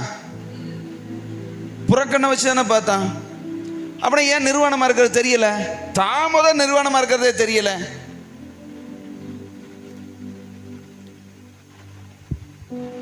என்ன ஒரு மாதிரியா பாக்குறீங்க? எந்த கண்ணு அப்படா திறந்தது? ஆவிக்குரிய கண்ணு திறந்ததா? இப்ப இந்த கண்ணும் திறந்தே இருக்குது, ஆவிக்குரிய மனக்கண்ணும் திறந்துதான் இருக்குது. அதையும் கர்த்தரோட என்ன செய்யறாங்க? டெய்லி பேசுறாங்க, உறவாடுறாங்க, நடக்கிறாங்க, வைக்கிறாங்க, எல்லாம் செய்யறாங்க. அப்ப திறந்தது என்ன கண்ணு? ஒன்னு ஆவிக்குரிய கண்ணு தெரியும், இன்னொன்னு சரீர கண்ணு நமக்கு தெரியும். இப்ப எந்த கண்ணை திறந்தான்? நீங்கள் இந்த பழத்தை புசிக்கும் போது, இதை சாப்பிடும் பொழுது உங்கள் கண்கள் திறக்கப்படும் சொன்னானா இல்லையா? இவ கேட்டிருக்கணும். ஏன்னா கண்ணு நல்லா தானே இருக்கு, குருட்டு பயிலாவா இருக்கேன், குருடாவா இருக்கேன்னு இவ கேட்டிருக்கணும். கேட்க மாட்டா. ஆனா திறந்ததா இல்லையா? என்ன திறந்தது? எந்த கண்ணு திறந்தது? நன்மை தீமை அறியும்படி பாவ கண்ணு திறக்கப்பட்டது. மகிமை மூடி இருந்த ஆவிக்குரிய மனக்கண்ணு ஆண்டவரை பார்த்துக்கிட்டு அந்த பிரகாசத்துல நம்முடைய குறைகளே தெரியாம, அவன் இருக்கிற நிர்வாணமான நிலைமையே தெரியாத அளவுக்கு மகிமை அவனை மூடி இருந்தது. அந்த அறிவு கண்ணு, ஆறறிவுன்னு சொல்றாங்களே, நாலேஜ், அந்த அறிவு கண்ணு, நன்மை தீமை இன்னதென்று அறியக்கூடிய அந்த அறிவு வந்தவுடனே அபிஷேகம் பயிற்சி. தேவனை பார்க்கிற கண்ணு மூடி பாவத்தை பார்க்கிற கண்ணு திறந்துருச்சு. அல்லேலூயா. அப்படியே வைக்கிட்டு இருக்கும் போது கர்த்தர் தம்முடையவர்களுக்கு அந்த மனக்கண்ணை பிரகாசமாக்கி அவரை காணுகிறதற்கு உதவி செய்கிறார். அல்லேலூயா. அல்லேலூயா சொல்லுங்க. அந்த பாவம் செய்யும் போது இப்ப பிசாசு என்ன செஞ்சிட்டான்னா, ஒரு பக்கம் ஒரு கண்ணை திறந்தான், ஆனா இன்னொரு பக்கம் ஒரு கண்ணை அடைச்சது. ஒரு கண்ணை என்னாச்சு? கர்த்தரை காண்கிற கண்ணு, கர்த்தரோடு பேசுகிறதான, பார்க்கிறதான, டெய்லி அவரோடு உறவாடி கொண்டிருந்ததான அந்த உறவாகிய ஆவிக்குரிய கண்ணு என்ன செஞ்சிருச்சு? மூடிடுச்சு. பிசாசு இப்படித்தான் பொய்யா சொல்லுவான். அவன் பொய் சொன்னானா உண்மை சொன்னானா? கண்ணு திறக்கும்னு சொன்னது உண்மையா பொய்யா? உண்மையா பொய்யா? அவன் சொன்னது என்னன்னா, கண்ணு திறக்கும் சொன்னது உண்மைதான். அது என்னன்னா, நமக்கு தேவையில்லாத கண்ணு. தேவையான கண்ணு ஆவிக்குரிய மனக்கண். அது திறந்துதே இருந்தது. ஆனா அவன் சொன்ன பொய் என்ன தெரியுமா? அதை திறந்தா நீங்கள் தேவர்களை போல் இருப்பீர்கள். ஆனா அதுவுமே நான் சொல்றேன், பொய்ன்னு சொல்ல முடியாது, உண்மைதான். ஏன்னா தேவர்களை போல் இருப்பேன்னு சொன்னான், தேவனை போல் இருப்பேன்னு சொன்னான். ஆமென். அல்லேலூயா சொல்லுங்க.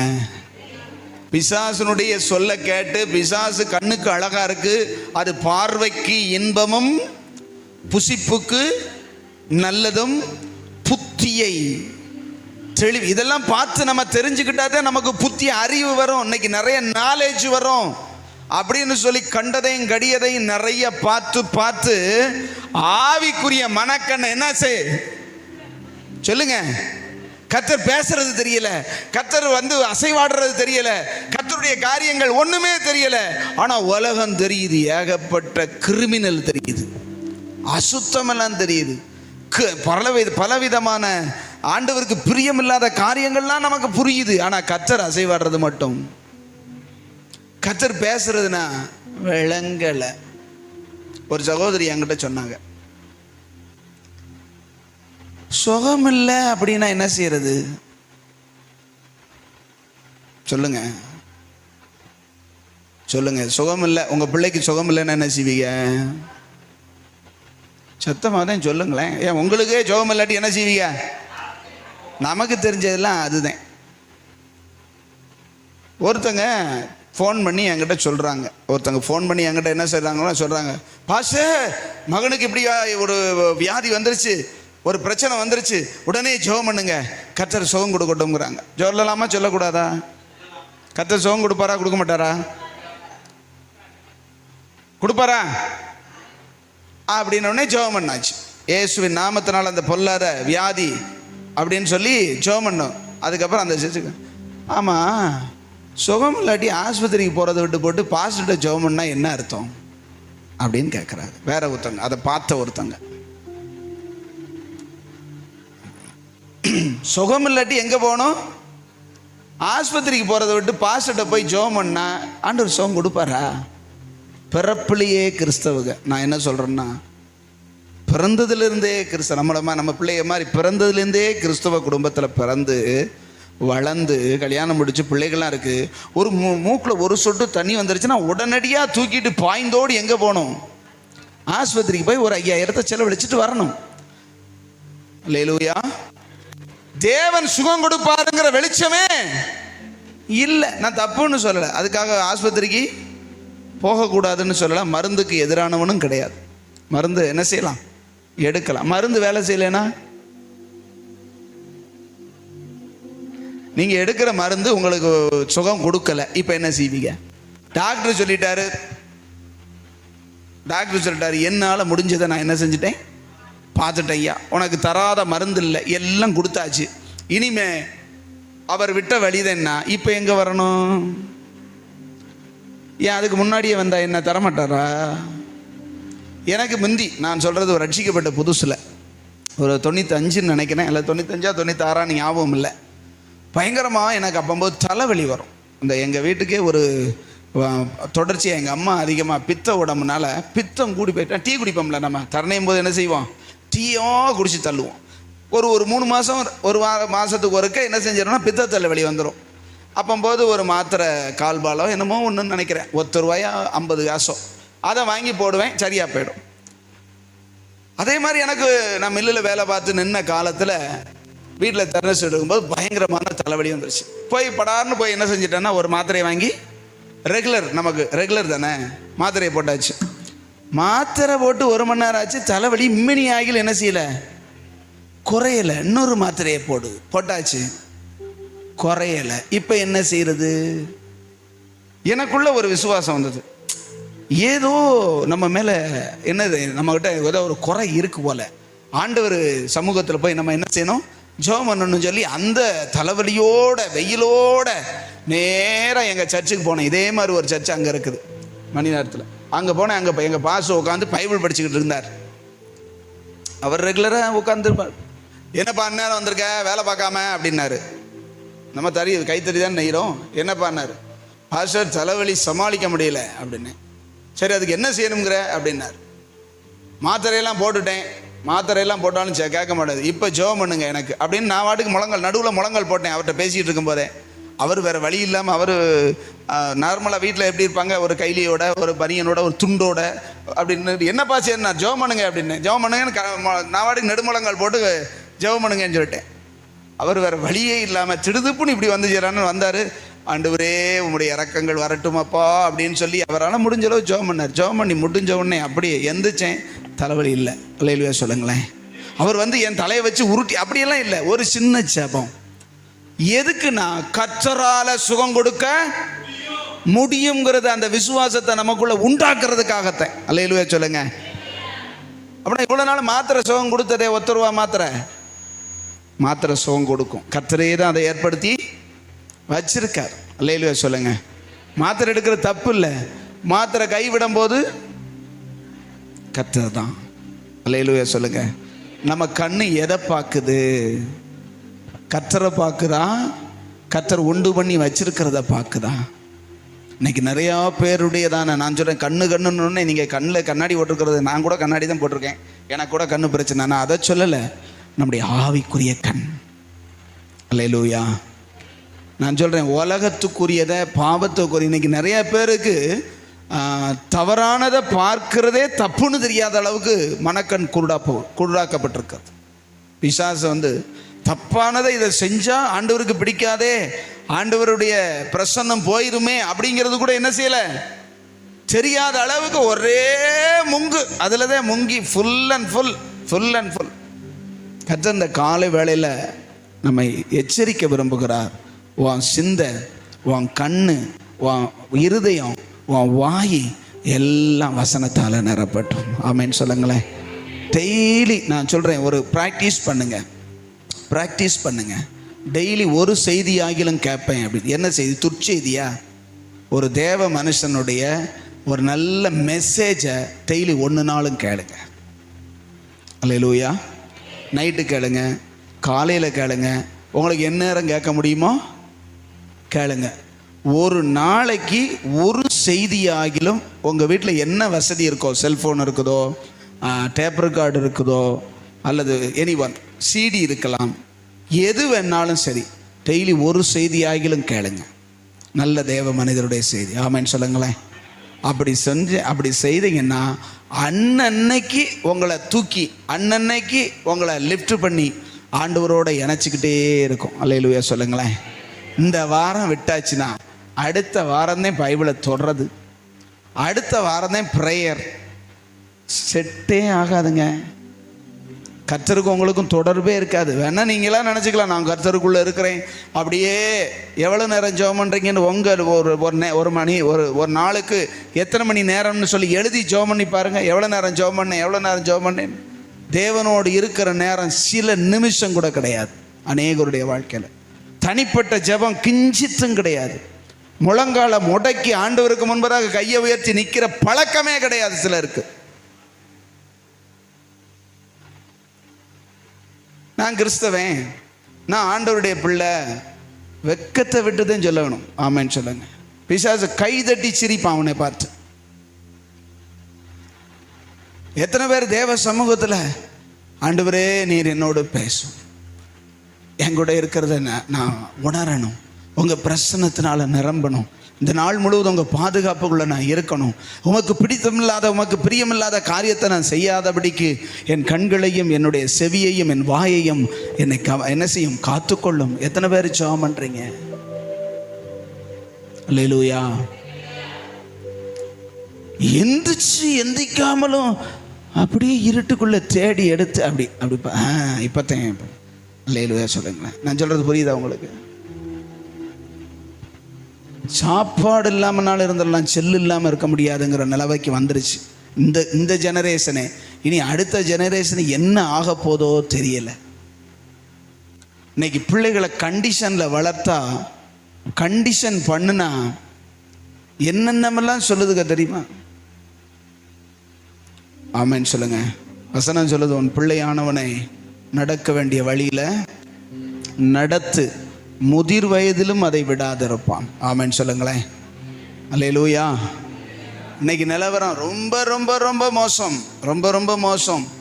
ஆனால் என்ன அப்படின்னா, இந்த மேற்கத்திய கலாச்சாரங்கள் அப்படியே என்ன செய்யுதான், மக்களை கவ்வி பிடிக்குது. ஏன்னா ஃபுல்லாக செல்லில் பூராமே இன்னைக்கு பார்க்குறாங்க. நான் சில பேரை பார்த்துருக்குறேன், அந்த ஆம்பளையானும் தெரியாது பொம்பளையானும் தெரியாது. அவங்களுக்கு பொம்பளைக்கும் மீசை இருக்காது, ஆம்பளைக்கும் மீசை இருக்காது, முழுன்னு இருப்பாங்க. இவங்களும் ஸ்டெப் கட்டி இருப்பாங்க, அவளுகளும் ஸ்டெப் கட்டி. எனக்கு அவன் ஆம்பளையா பொம்பளையானே தெரியல. அவங்க போடுற வீடியோக்களை எத்தனையோ மில்லியன் கணக்கான பேர் டெய்லி பார்க்குறாங்களாம். கொரியன் அவங்க பார்க்க ஆள் செப்பப்பா உருளைக்கிழங்கு மாதிரி இருக்காங்க. ஆம்பளைகளுக்கு ஒருத்தனுக்கு மீசை இல்லை. இது பொம்பளையும் ஆம்பளையான்னு தெரியல, அவ்வளோ அழகாக இருக்கிறாங்க. அவங்க நடித்து அவங்க போடுற வீடியோவை பார்த்து பார்த்து பார்த்து இருதயத்தில் பெண்கள், அதில் இந்த வாலிப பிள்ளைகள் தான் ரொம்ப அதிகமாக. 12 வயசு 6 வயசுலேருந்து என் நேரம் பார்த்தாலும் அந்த வீடியோ. அது ஏன் அப்படி பிடிக்குதுன்னு நினைக்கிறீங்க? கண்ணுக்கு பிரியமாக இருக்கு. உன் கண்ணை தொடுவார் கர்த்தர். அல்லேலூயா, அல்லேலூயா சொல்லுங்க. நான் சொல்கிறேன், என் கண்ணை தொடுங்க ஆண்டவரேன்னு சொல்கிறேன். ஆமேன்னு சொல்லுங்களேன். என்ன இப்படி சொல்கிறீங்க? என் கண்ணை தொட்டாருன்னா அவர் திறப்பார். சரியில்லாமல் போனனா கண்ணை ஆண்டவர் தொடட்டும். ஆமேன்னு சொல்லுங்க. என் கண்ணை தொடுங்க ஆண்டவரேன்னு எத்தனை பேர் சொல்கிறீங்க? என் கண்ணை தொடுங்க ஆண்டவரே. அல்லேலூயா, அல்லேலூயா சொல்லுங்க. நான் உமக்கு பிரியமில்லாததை பார்க்காதபடிக்கு என் கண்ணை தொடுங்க ஆண்டவரே. அல்லேலூயா. உமக்கு பிரியமானதையே உண்மையே பார்க்கும்படி என் கண்களை தொடுங்கப்பா. ஆமென் சொல்லுங்களேன்.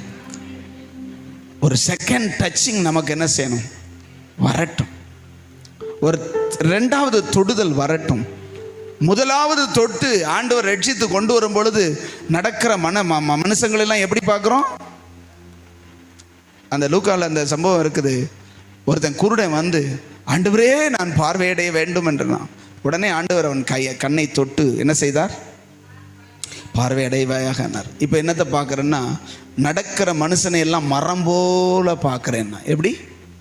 அதனால் நடக்கிற மனுஷன் மரம் போல தெரிகிறான்னா என்ன அர்த்தம்? அசைவுகள் தெரியல, மரம் மாதிரி நிற்கிற மாதிரி தான் தெரியுது, ஒன்றுமே வெளிச்சமாக தெளிவாக இல்லைன்னு. மறுபடியும் கர்த்தர் 2ஆம் தடவை அவனுக்கு என்ன செஞ்சார்? தொட்டார். அல்லேலூயா. அப்பொழுது சொல்லுவான், இப்பொழுது நன்றாய் பார்த்தான். நம்மளையும் கர்த்தர் தொட்டிருக்கிறாரு. ஆனால் இன்னைக்கு நடக்கிற மனுஷங்களை, உணர்வுள்ள மனுஷங்களை மரம் போல நினச்சி நடக்கிற வாழ்க்கை நிறைய பேருக்கு இருக்கு. மற்றவங்களை உணர்ந்து கொள்ள முடியலை, மற்றவங்களுடைய உணர்வுகளை புரிஞ்சு கொள்ள முடியலை, மற்றவங்களுடைய பலவீனங்களை அறிஞ்சு கொள்ள அறிஞ்சு அதை என்ன செய்ய சகிக்க சொல்லுங்க. ஆனால் மரம் போல தான். என்னமோ மரமா? மனுஷன் என்ன மரமா? ஒரு உணர்வே இல்லாமல் தொட்டா மரம் என்ன செய்யுமா? நடக்குமா? பேசுமா? ஆனால் மரத்தை போல மனுஷனை பார்க்கணும் அப்படின்னா என்ன அர்த்தம்?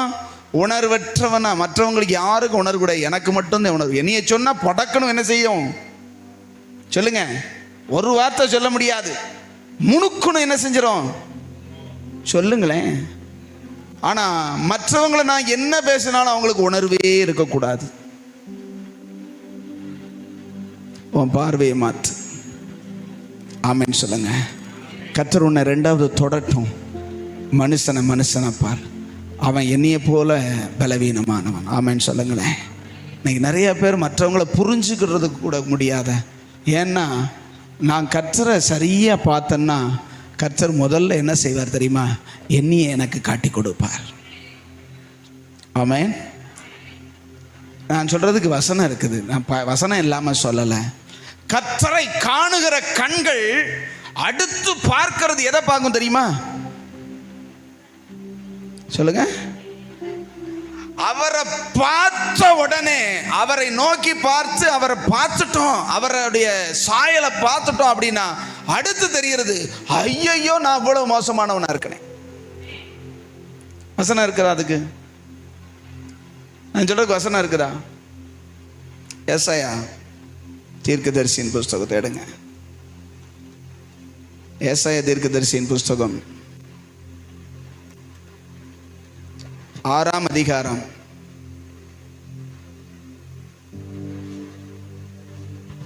5வது வசனமும்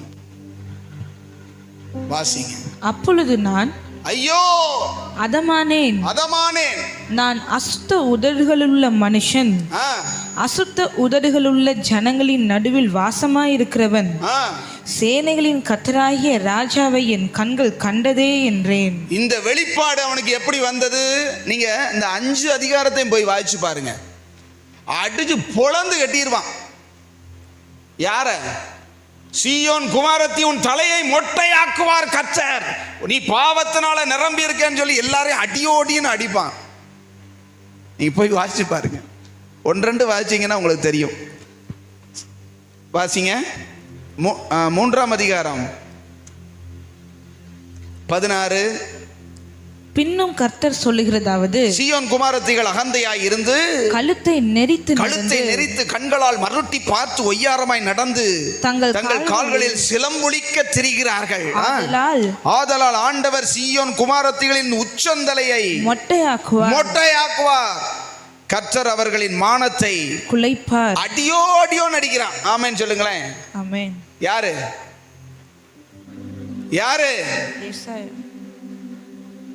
யார் சொல்றா? ஏசாயா சொல்றாரு. மற்றவங்களை அடியோ நடிக்கிறாரு. இப்ப ஒரு வெளிப்பாடு வருது. என்ன வெளிப்பாடு?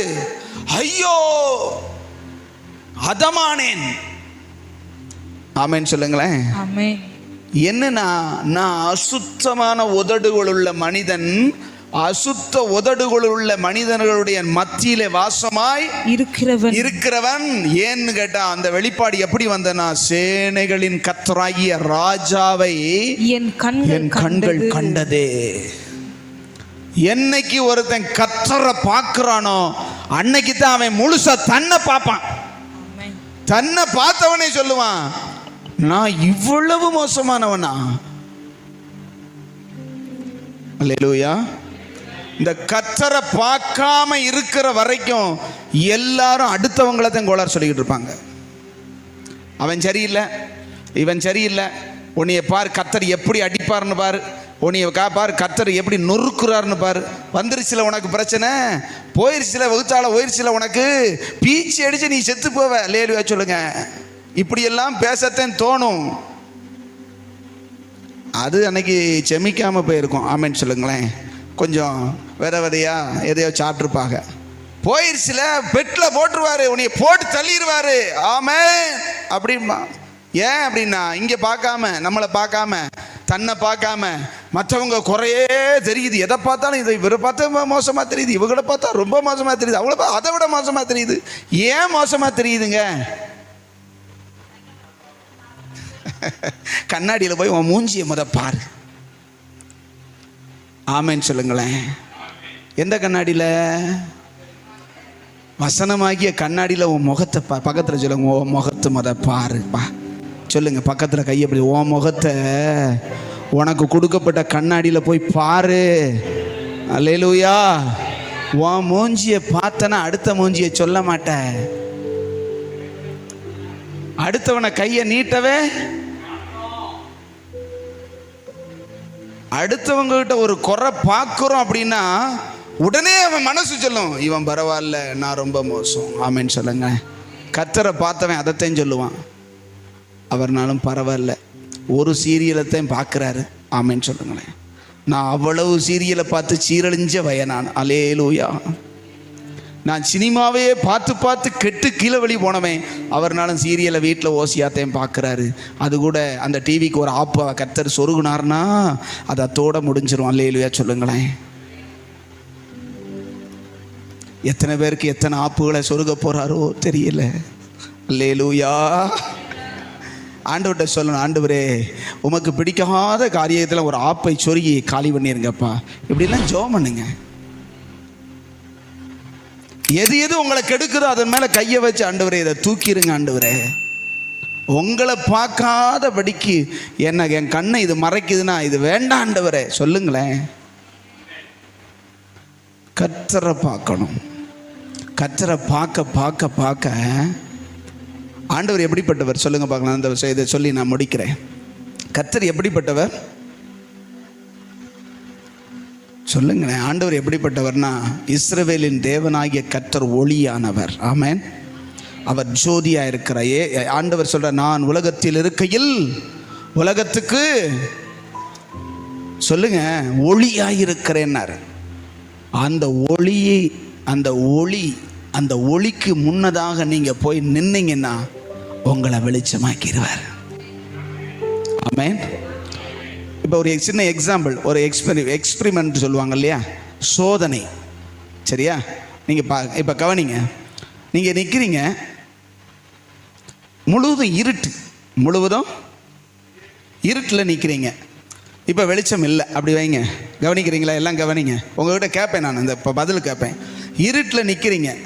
இப்போ வெளிச்சத்துக்காக ஒரு ஒரு பவரான லைட்டை இந்த ஃபோக்கஸ் மாதிரி வச்சுக்கோங்க. உங்கள் முகத்துக்கு நேராக இப்படி அடித்தா உங்களுக்கு என்ன தெரியும்?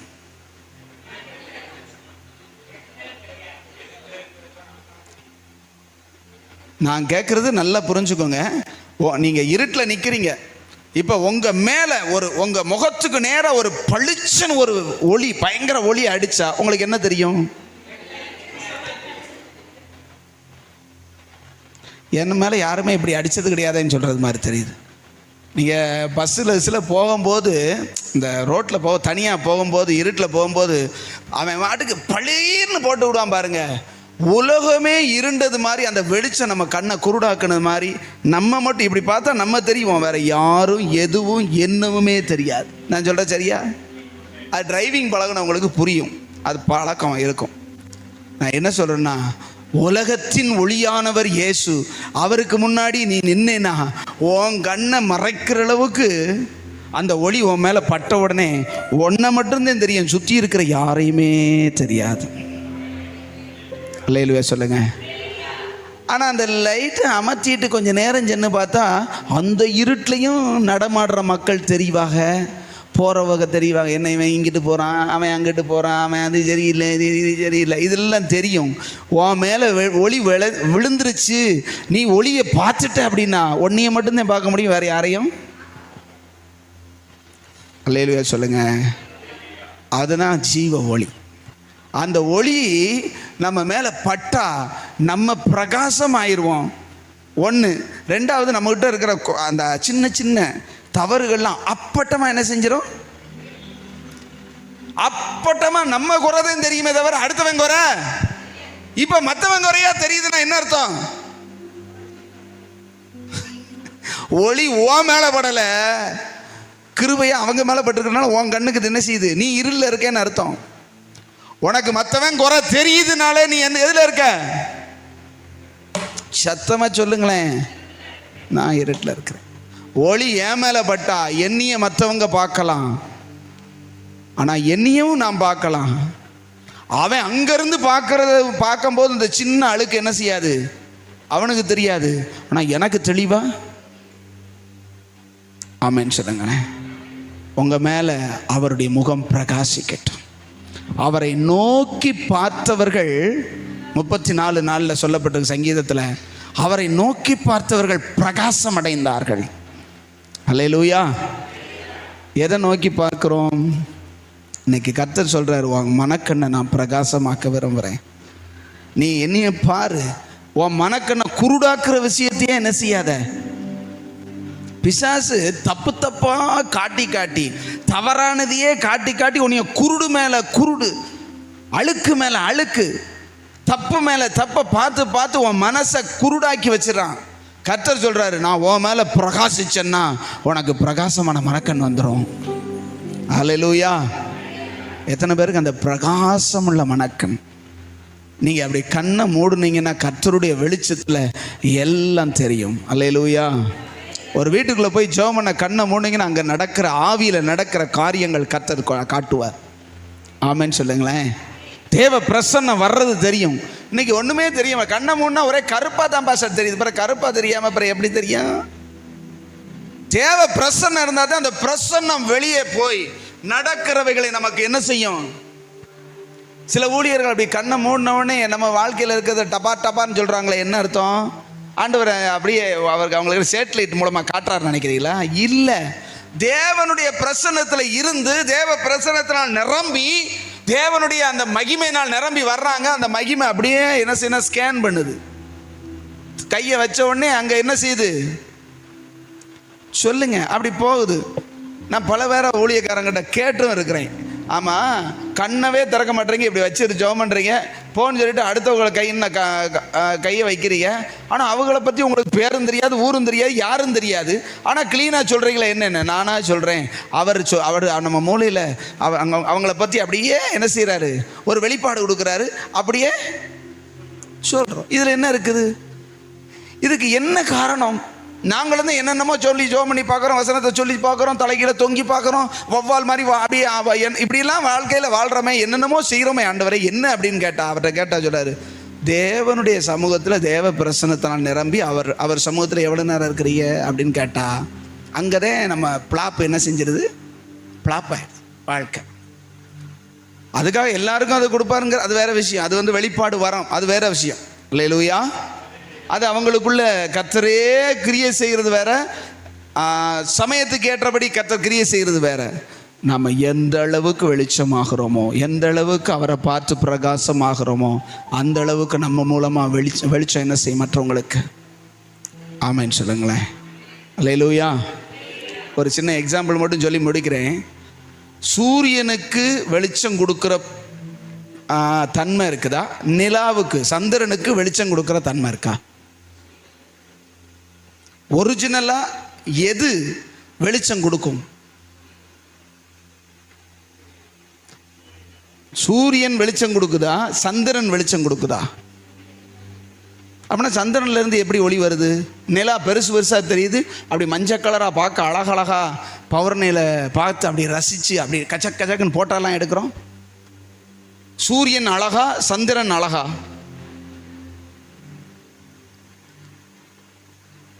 என்ன ஒன்றுமே தெரியாத மாதிரி உட்காந்துருக்கேன். நான் என்ன எல்கேஜி பிள்ளைகிட்ட கேட்குறேன், சொல்லுங்களேன் கொஞ்சம், சூரியன் அழகா இருக்குமா, சந்திரன் அழகா இருக்குமா? அழகா இருக்கிறது சந்திரன். சரி, ஒளி கொடுக்கிறது சூரியனா சந்திரனா? சூரியனே ஒளியை கொடுக்கும்.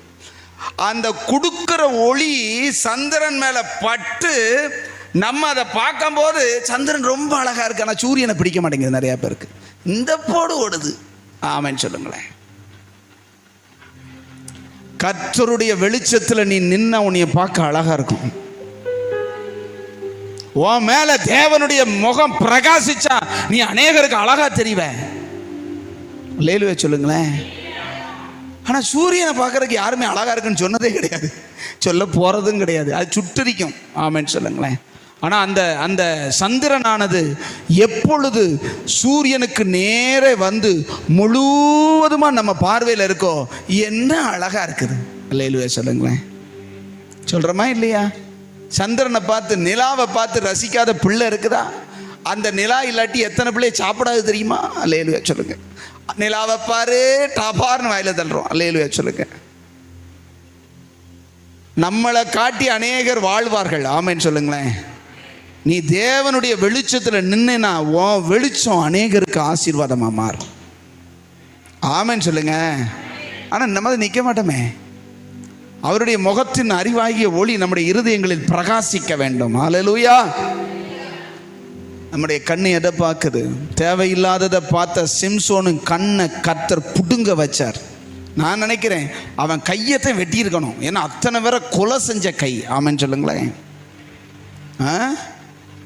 எத்தனையோ தடவை அவனை பிடிச்சும் தப்பிச்சு ஓடின காலை முறிச்சிருக்கணும். ஆண்டவர் எல்லாத்தையும் கரெக்டா எந்த வேர்ல கை வைக்கிறவர் சொல்லுங்க. வேறு நீ செஞ்ச தப்புக்கெல்லாம் நீங்க கவனிச்சு பாருங்க. நீங்க அந்த 13 தான் அவனை கர்த்தர் நடத்த ஆரம்பிக்கிறார். 14, 15, 16 நியாயாதிபதிகளை போய் வீட்டில் போய் வாசிச்சு பாருங்க. அந்த முதல்ல ஒரு கண்ணுக்கு பிரியமா இருந்தால ஒருத்தி, இவளத்தையும் கல்யாணம் முடிக்கணும்னு சொன்னான்ல, அவ என்ன செய்வா தெரியுமா? இன்னொருத்தனை கல்யாணம் முடிச்சு போனது கடைசி பொறியா, அதுக்குள்ள அவசரப்படாத, கதையவே முடிச்சிடாத. அவன் என்ன செய்வான்னா, அவன் அங்க போய் ஒரு விடுகதை சொல்லுவான். இந்த விடுகதையை விடுவிக்கிறவர்களுக்கு நான் ஒவ்வொருவருக்கும் ஒரு என்ன செய்வேன், நல்ல உடை தருவேன்னு சொல்லிட்டான். அந்த அந்த விருந்துக்கு வந்திருந்த 7 பேரா எத்தனை பேருன்னு தெரியல, ஞாபகம் இல்லை. அந்த தோழர்கள்கிட்ட கேட்டால் அவங்களுக்கு இந்த 7 நாளும் இதை விடுவிக்கிறதுக்கு 30 பேர் 30 பேருக்கும் மண்டை குழம்பி போய் என்னடா இது, பட்சிக்கிறவன் இடத்துலேருந்து பட்சணமும் பலவான இடத்துலேருந்து மதுரமும் வந்தது, இது என்னன்னு கேட்பான். ஒன்றும் புரிய மாட்டேங்குது, குழம்பி போயிட்டாங்க. அப்போ நான் இவன்கிட்டயே கேட்கணும்டான்னு அவனுடைய வீட்டுக்காரி அந்த அவன் கண்ணுக்கு யார் பிரியமோ இருந்தாலோ, அவன் கண்ணுக்கு யார் அழகா இருந்தாலோ அவளே ஒழுங்கா நீ உன் புருஷன்ட்ட கேட்டு சொல்லலை, ஒன்னிய கொண்டு ஓடுவோம் பார்த்துக்கோ அப்படின்னு மிரட்டி இவ அந்த கல்யாணத்தினுடைய 7 நாளும் அழுதுகிட்டே இருந்தாலாம். அல்லேலூயா சொல்லுங்களேன். இங்கே அழுதுகிட்டே இருந்தாலாம். என்ன இப்படி அழுது முஞ்சியா இருக்கிற அப்படின்னா, இப்போ கண்ணுக்கு பிரியமானவள் எப்படி கண்ணை கசக்கிக்கிட்டு இருக்கா? எதுக்குன்னா இவனை காலி பண்ணுறதுக்கு தான். கடைசியில் அவனுடைய மனசு சலிச்சு போகிற அளவுக்கு, நீ என்னை நேசிக்கல, நீ என்னை நேசிக்கல. ஏன்னா இவன் நேசிக்கிறது மாதிரி அவ சொல்லுவா, நீ என்னை நேசித்தாயானால் இதை சொல்லியிருப்ப, என்கிட்ட கூட சொல்லலையா, என்கிட்ட கூட சொல்லலையான்னு சொல்லி சொல்லி சொல்லி கடைசியில் அவன் சலிச்சு போய், சிங்கத்தை விட பலமானது எது, தேனை விட மதுரமானது எது, போ அப்படின்ட்டான்.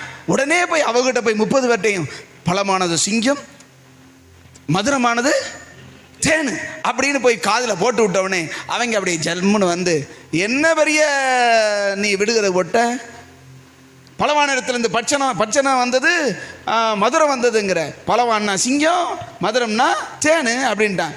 நீ ஏன் கடாரியால் தாண்டா விழுந்தேன்னு சொல்லி அடி துவைச்சி அங்கே பெரிய கலவரம் வந்து அவளை தூக்கி இன்னொருத்தனுக்கு கொடுத்து போயிடும். அல்லேலூயா சொல்லுங்களேன். கண்ணுக்கு பிரியமானது காலியாச்சு, கர்த்தர் கிருபையோ காப்பாற்றினார். ஆமேன்னு சொல்லுங்களேன். அடுத்து ஒருத்திட்ட போய் ஸ்நேகமாக இருந்தானா, ஸ்நேகமாக இருந்தவ என்ன செஞ்சான்னா, உன்னை பலவீனப்படுத்த நான் என்ன செய்யலாம்? யார்கிட்ட கேட்குறான்? அவன்டியே. இந்த கூறுவட்டத்தனம் சொல்லுவாங்கல்ல, நம்ம மக்கள் சொல்லுவாங்க, இந்த கூறுவாடையே கிடையாது. ஐயா எவன்டியாவது கேட்டுட்டு வந்து பலவீனப்படுத்தி சொல்ல, அவன்டியே கேட்குறா, உன்னை பலவீனப்படுத்தவும் சிறுமைப்படுத்தவும் எதால் கட்டலாம்? அப்பனா இவன் நோக்கம் என்னது? உன்னை பெருமைப்படுத்த இல்லை, உன்னை மேன்மைப்படுத்த இல்லை, சிறுமைப்படுத்த. ஆமென் சொல்லுங்களேன். அந்த வசனத்தை நீங்கள் வாசிச்சு பாருங்களேன். அழகா வசனம் ஆண்டவர் ஆவியானவர் எழுதி வச்சிருக்கிறாரு. 16வது அதிகாரம் 6.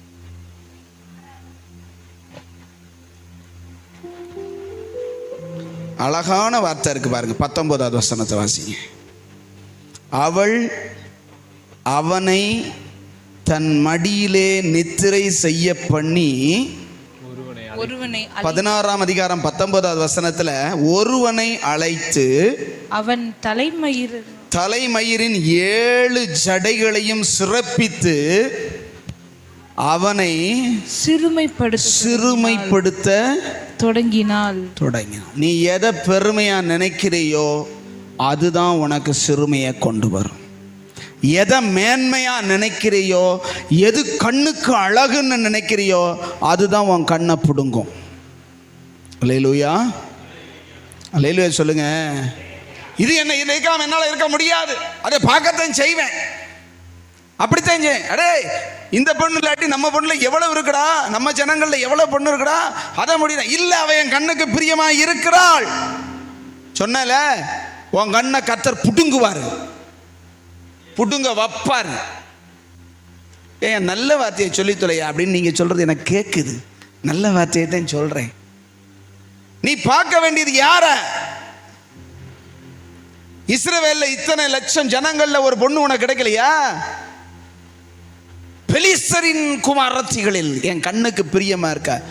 எத்தனை யூடியூப்ல தேவனுடைய மனுஷங்க செய்தி இருக்குது, அதெல்லாம் பார்க்க முடியாம வேற ஒன்றை மட்டும் போய் பார்க்க முடியுது. ஆமே, பெலிஸ்தரின் குமாரத்திகள் தான் கண்ணுக்கு அழகா இருப்பாளுங்க. அல்லேலூயா. எத்தனை தேவ மனுஷனுடைய அருமையான அருமையான நம்முடைய வாழ்க்கையை தூக்கி நிறுத்துகிற, கட்டுகிற, நம்மை சுத்திகரிக்கிற செய்திகள்லாம் நிறைய இருக்கு அதே யூடியூப்ல. அதை போய் பாரு. இல்லை, அந்த அசிங்கத்தை நான் பார்ப்பேன், அந்த டான்ஸத்தை நான் பார்ப்பேன், அந்த சிரிப்பத்தை போகும் கண்ணு. அல்லேலூயா. கர்த்தர் எச்சரிக்கிறார்.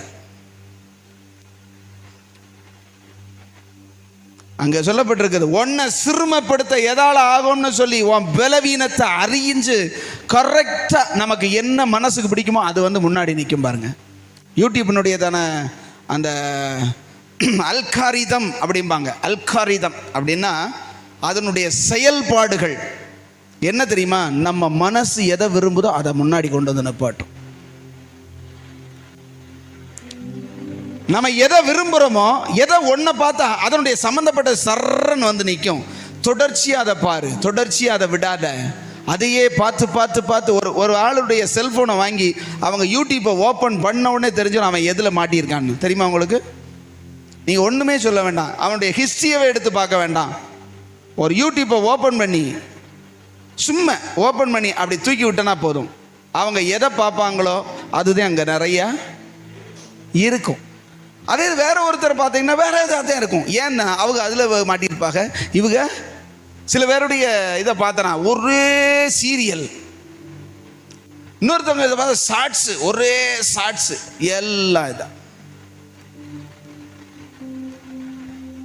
தப்புன்னு தெரிஞ்சு செஞ்சா கர்த்தர் அதை கை வைப்பார். ஆமென் சொல்லுங்க. அல்லேலூயா.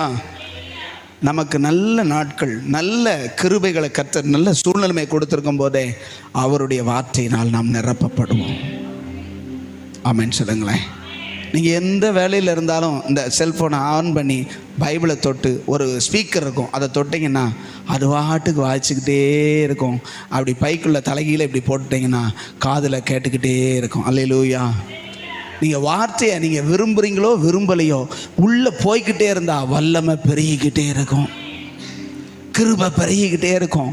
சிந்தையில் எது கேட்டுக்கிட்டே இருக்கும்? காதில் கேட்குறது அப்படியே சிந்தையில் போய் படிஞ்சுக்கிட்டே இருக்கும். வல்லமை பெருகிக்கிட்டே போகும், பரிசுத்தம் பெருகிக்கிட்டே போகும், பாவத்தின் மேல் இருக்கிற ஆசை குறைஞ்சிக்கிட்டே போகும். தேவனை பார்க்குற ஒரு நிலைமை வரும், நம்முடைய வாழ்க்கை பரிசுத்தமாக மாறும். அல்லேலூயா. அப்படியே எழும்பி நிற்கலாமா? ஜீசஸ் தோடும் என் கண்களையே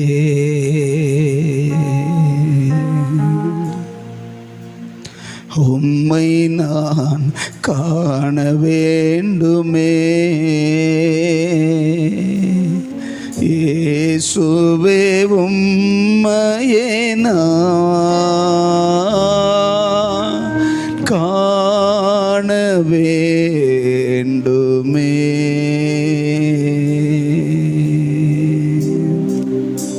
எத்தனை பேர் உண்மை அந்த நாளில் என் கண்ணை தொடுங்க ஆண்டவரே, அவன் அடைச்சி வச்சிருக்கிற அந்த மனக்கண்ணை நீங்கள் எனக்கு திறந்து விடுங்கப்பா.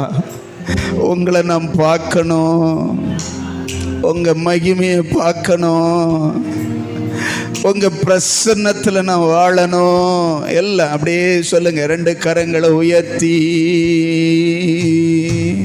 தோடும் என் கண்களையே, 2 கரங்களை உயர்த்தி உம்மை நான் காண வேண்டுமே,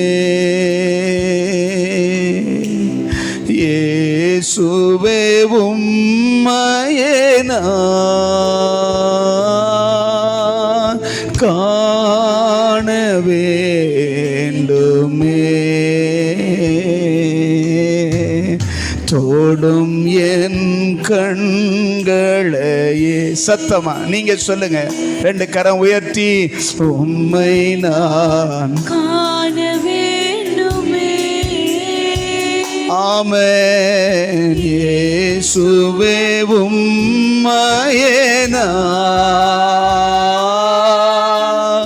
காண வேண்டுமே. இன்னும் ஒருக்க சத்தமா 2 கரங்களை உயர்த்தி தொடும் என் கண்களையே.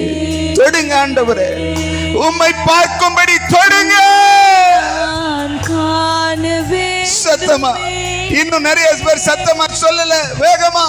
இயேசுவே உம்மையே காண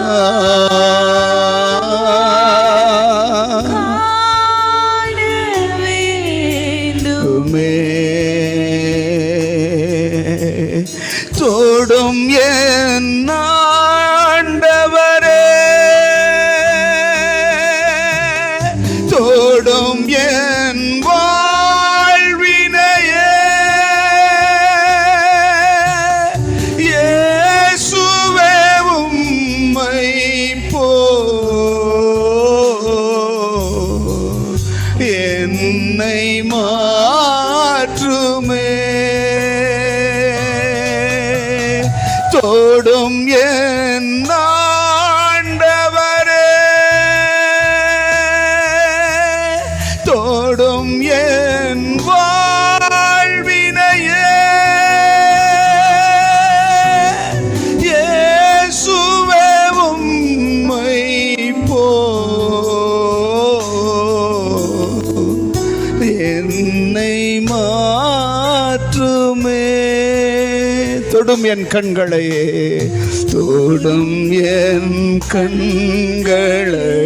இந்த நாள்ல என் கண்ணுல ஒரு தொடுதல் உண்டாகட்டும். என் கண் பிரச்சனை மாத்திரமல்ல, உம்மை பார்க்கும்படியான ஒரு கண் எனக்கு உண்டாகட்டும். உம்மையே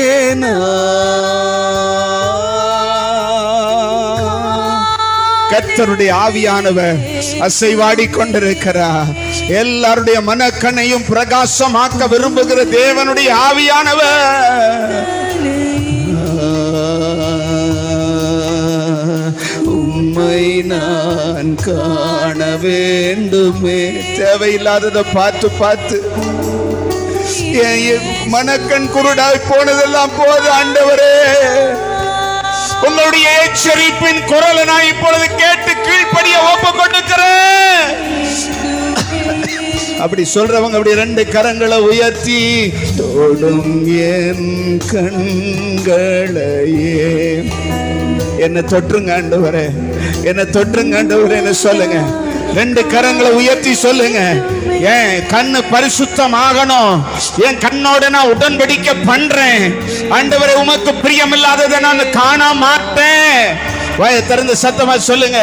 ரெண்டு கரங்களை உயர்த்தினா நான் சரண்டர், நான் உமக்கு அடிமை என்று அர்த்தம். கண்களையே ஆண்டவர் தொடுறார், தொடுறார், தொடுறார். உங்க கண்ணை, உங்க ஆவிக்குரிய மனக்கண்ணை பிரகாசமாக்க வர்றாரு, வர்றாரு, வர்றாரு. இயேசுவே உம்மையே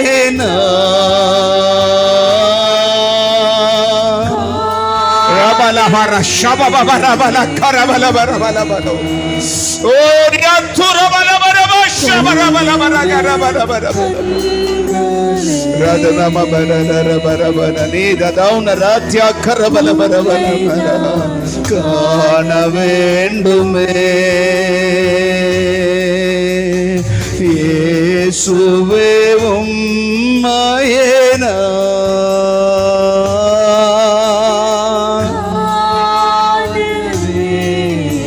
தொடும் என் காதுகளை சொல்லுங்க பார்க்கலாம். தொடும் என் ரெண்டு காதையும் கைய வைங்க. உங்க காதுல கைய வச்சு சொல்லுங்க. உன் குரல் கேட்க வேண்டும். ரெண்டு காதுலையும் கைய வைங்க. ஆமென். இயேசுவே உம் குரலை கேட்க வேண்டுமே. மறுபடி இன்னொரு முறை, இன்னொரு முறை. ஆமே. தொடும் என் காதுகளை, உங்க சத்தம் கேட்கணும்ப்பா. உன் குரல் கேட்க வேண்டுமே. இயேசுவே உம் குரலை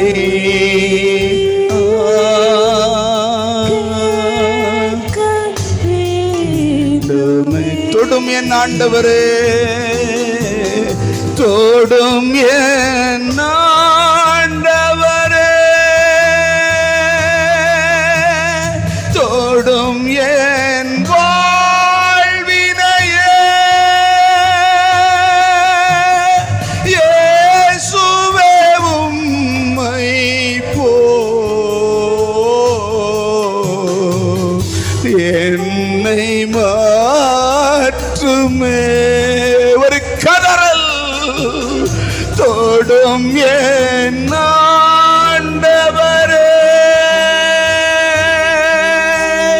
தொடும் என் வாழ்வினையே.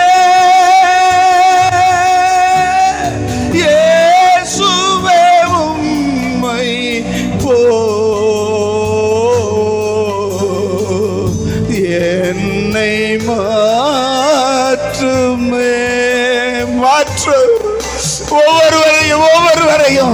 உங்க சாயலாய் உங்க குரலை கேட்கும்படியாக உங்களை பார்க்கும்படியாக ஒரு பிரகாசமுள்ள மனக்கண், ஒரு பிரகாசமுள்ள மனக்கண், ஒரு செவிகள் திறக்கப்பட்ட அனுபவம், ஒரு விருத்த சேதனமுள்ள செவிகள் உண்டாவதாக.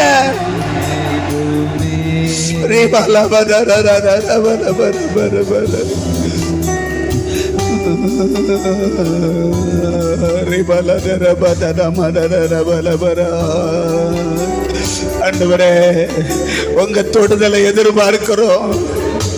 எங்களை சரிப்படுத்துகிற, என்னை எனக்கு காட்டுகிற, என்னை எந்த நிலைமையில் இருக்கிறேன் என்பதை ஏசாயாவுக்கு காட்டினதை போல என்னை எனக்கு காட்ட நான் உம்மை நோக்கி பார்க்கிறேன். ஹல்லேலூயா. அன்பு தகப்பனே, அன்பு தகப்பனே, இந்த காலை நேரத்தில் எங்க கண்ணு உங்களை நேரா பார்க்கணும்னு சொல்லி விரும்புகிறதற்காக ஸ்தோத்திரம். உம்மையே நோக்கி பார்க்க வேண்டும் என்று நீர் விரும்புகிறதற்காக ஸ்தோத்திரம். உம்மை நோக்கி பார்த்த முகங்கள் எல்லாம் பிரகாசம் அடைகிறதே அப்பா.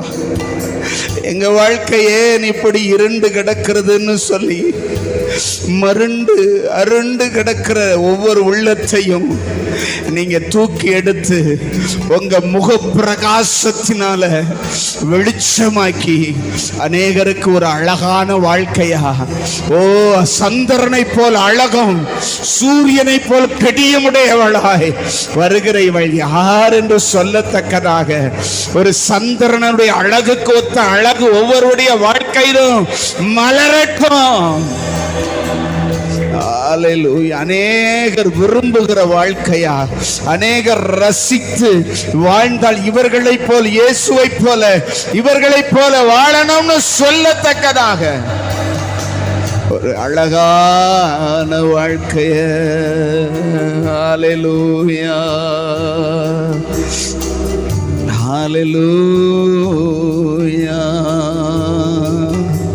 அவருடைய அழகான முகம் உள்ளத்தை அசைக்கட்டும். எப்போ அசைக்கும்? அவரை பார்க்கும்போது தானே அசைக்கும். ஆமென்னு சொல்லுங்களேன். அவருடைய குரல் நம்ம வாழ்க்கையை மாற்றும். ஆமென்னு சொல்லுங்க. அவர் சத்தத்தை நீங்க கேட்டுட்டீங்கன்னா, அவர் குரலை கேட்டுட்டீங்கன்னாலே போதும், உள்ளத்தை அசைச்சிரும். உள்ளத்தை அப்படியே அசைச்சு மாற்றிடும். ஆமென்னு சொல்லுங்களேன். ஆண்டவரே, உங்கள் முகத்தை பார்க்கணும், உங்கள் குரலை கேட்கணும். எங்கள் வாழ்க்கை உமக்கு பிரகாசமாக, உம்முடைய பிரகாசத்தில் பிரகாசிக்கணும் வாஞ்சிக்கிறோம், ஆசைப்படுறோம். சொல்லுங்க.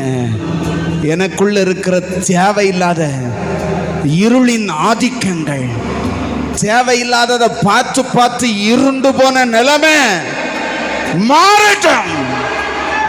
விட்டு விடுகிறேன்னு சொல்லுங்க பார்க்கலாம்.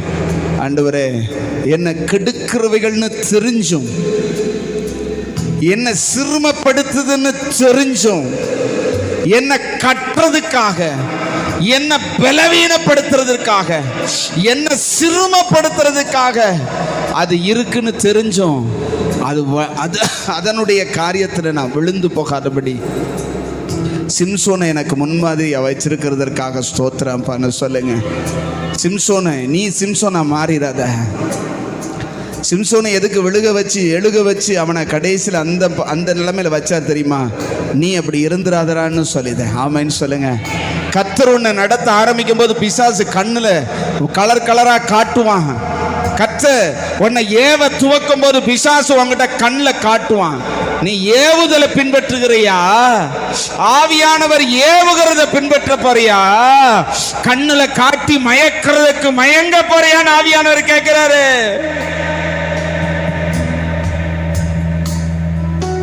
ஆவியானவர் ஏவுறத உனக்கு உள்ளத்துல ஏவுறாருல, நீ என் சமூகத்துக்கு வா, என் வேதத்தை வாசி, என்னுடைய காரியத்துல ஈடுபடு, எனக்கு பிரியமா நடன்னு ஏவுறது தெரியுதா? அல்லது கண்ணு பார்க்கறதுலயே போறியா? அவன் காட்டுற கலர்ல மயங்காதேன்னு ஆண்டவர் சொல்றாரு. அவன் காட்டுற கலரான அந்த கலர்ல மயங்கிறாத. நான் உன்னை ஏவி உன்னை இஸ்ரவேலுக்கு ரட்சிப்பா மாற்றுவேன். உன்னை அநேகருக்கு ஆசீர்வாதமா மாற்றுவேன். உன் வாழ்க்கையை நான் அழகா மாற்றுவேன்னு ஆண்டவர் சொல்றாரு.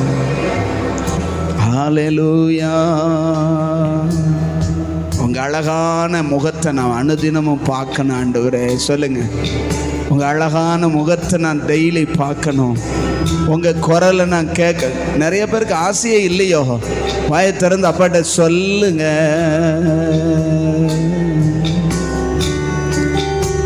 Thank you Jesus. என்ன அப்படி மாற்றுவீங்கன்னு நான் நம்புறேன்னு சொல்லுங்க. என்னை மாற்ற விரும்புறதுக்காக ஸ்தோத்திரம்பான்னு சொல்லுங்க. நான் அப்படி மாற போகிறேன், நான் விசுவாசிக்கிறேன்பான்னு சொல்லுங்க. இருளின் அந்தகாரம் ஒளியேற்றம். நன்றி ஆண்டவரே. அப்படியே செய்தருளும். ஒவ்வொருவரையும் வெளிச்சமாய், வெளிச்சத்தின் பிள்ளைகளாய், பகலின் பிள்ளைகளாய் மாற்ற போறதற்காக, விரும்புவதற்காக நன்றி. இயேசுவின் நாமத்தில் ஜெபித்து ஜெயம் எடுக்கிறோம் நல்ல பிதாவே. என் ஆத்துமாவே கர்த்தரை ஸ்தோத்திரி, என் முழு உள்ளமை பரிசுத்த நாமத்தை ஸ்தோத்திரி. என் ஆத்துமாவே கர்த்தரை ஸ்தோத்திரி, கர்த்தர் செய்த சகல உபகாரங்களை மறவாதே. ஆமென், ஆமென், ஆமென். ஹல்லேலூயா. God bless you. Praise the Lord.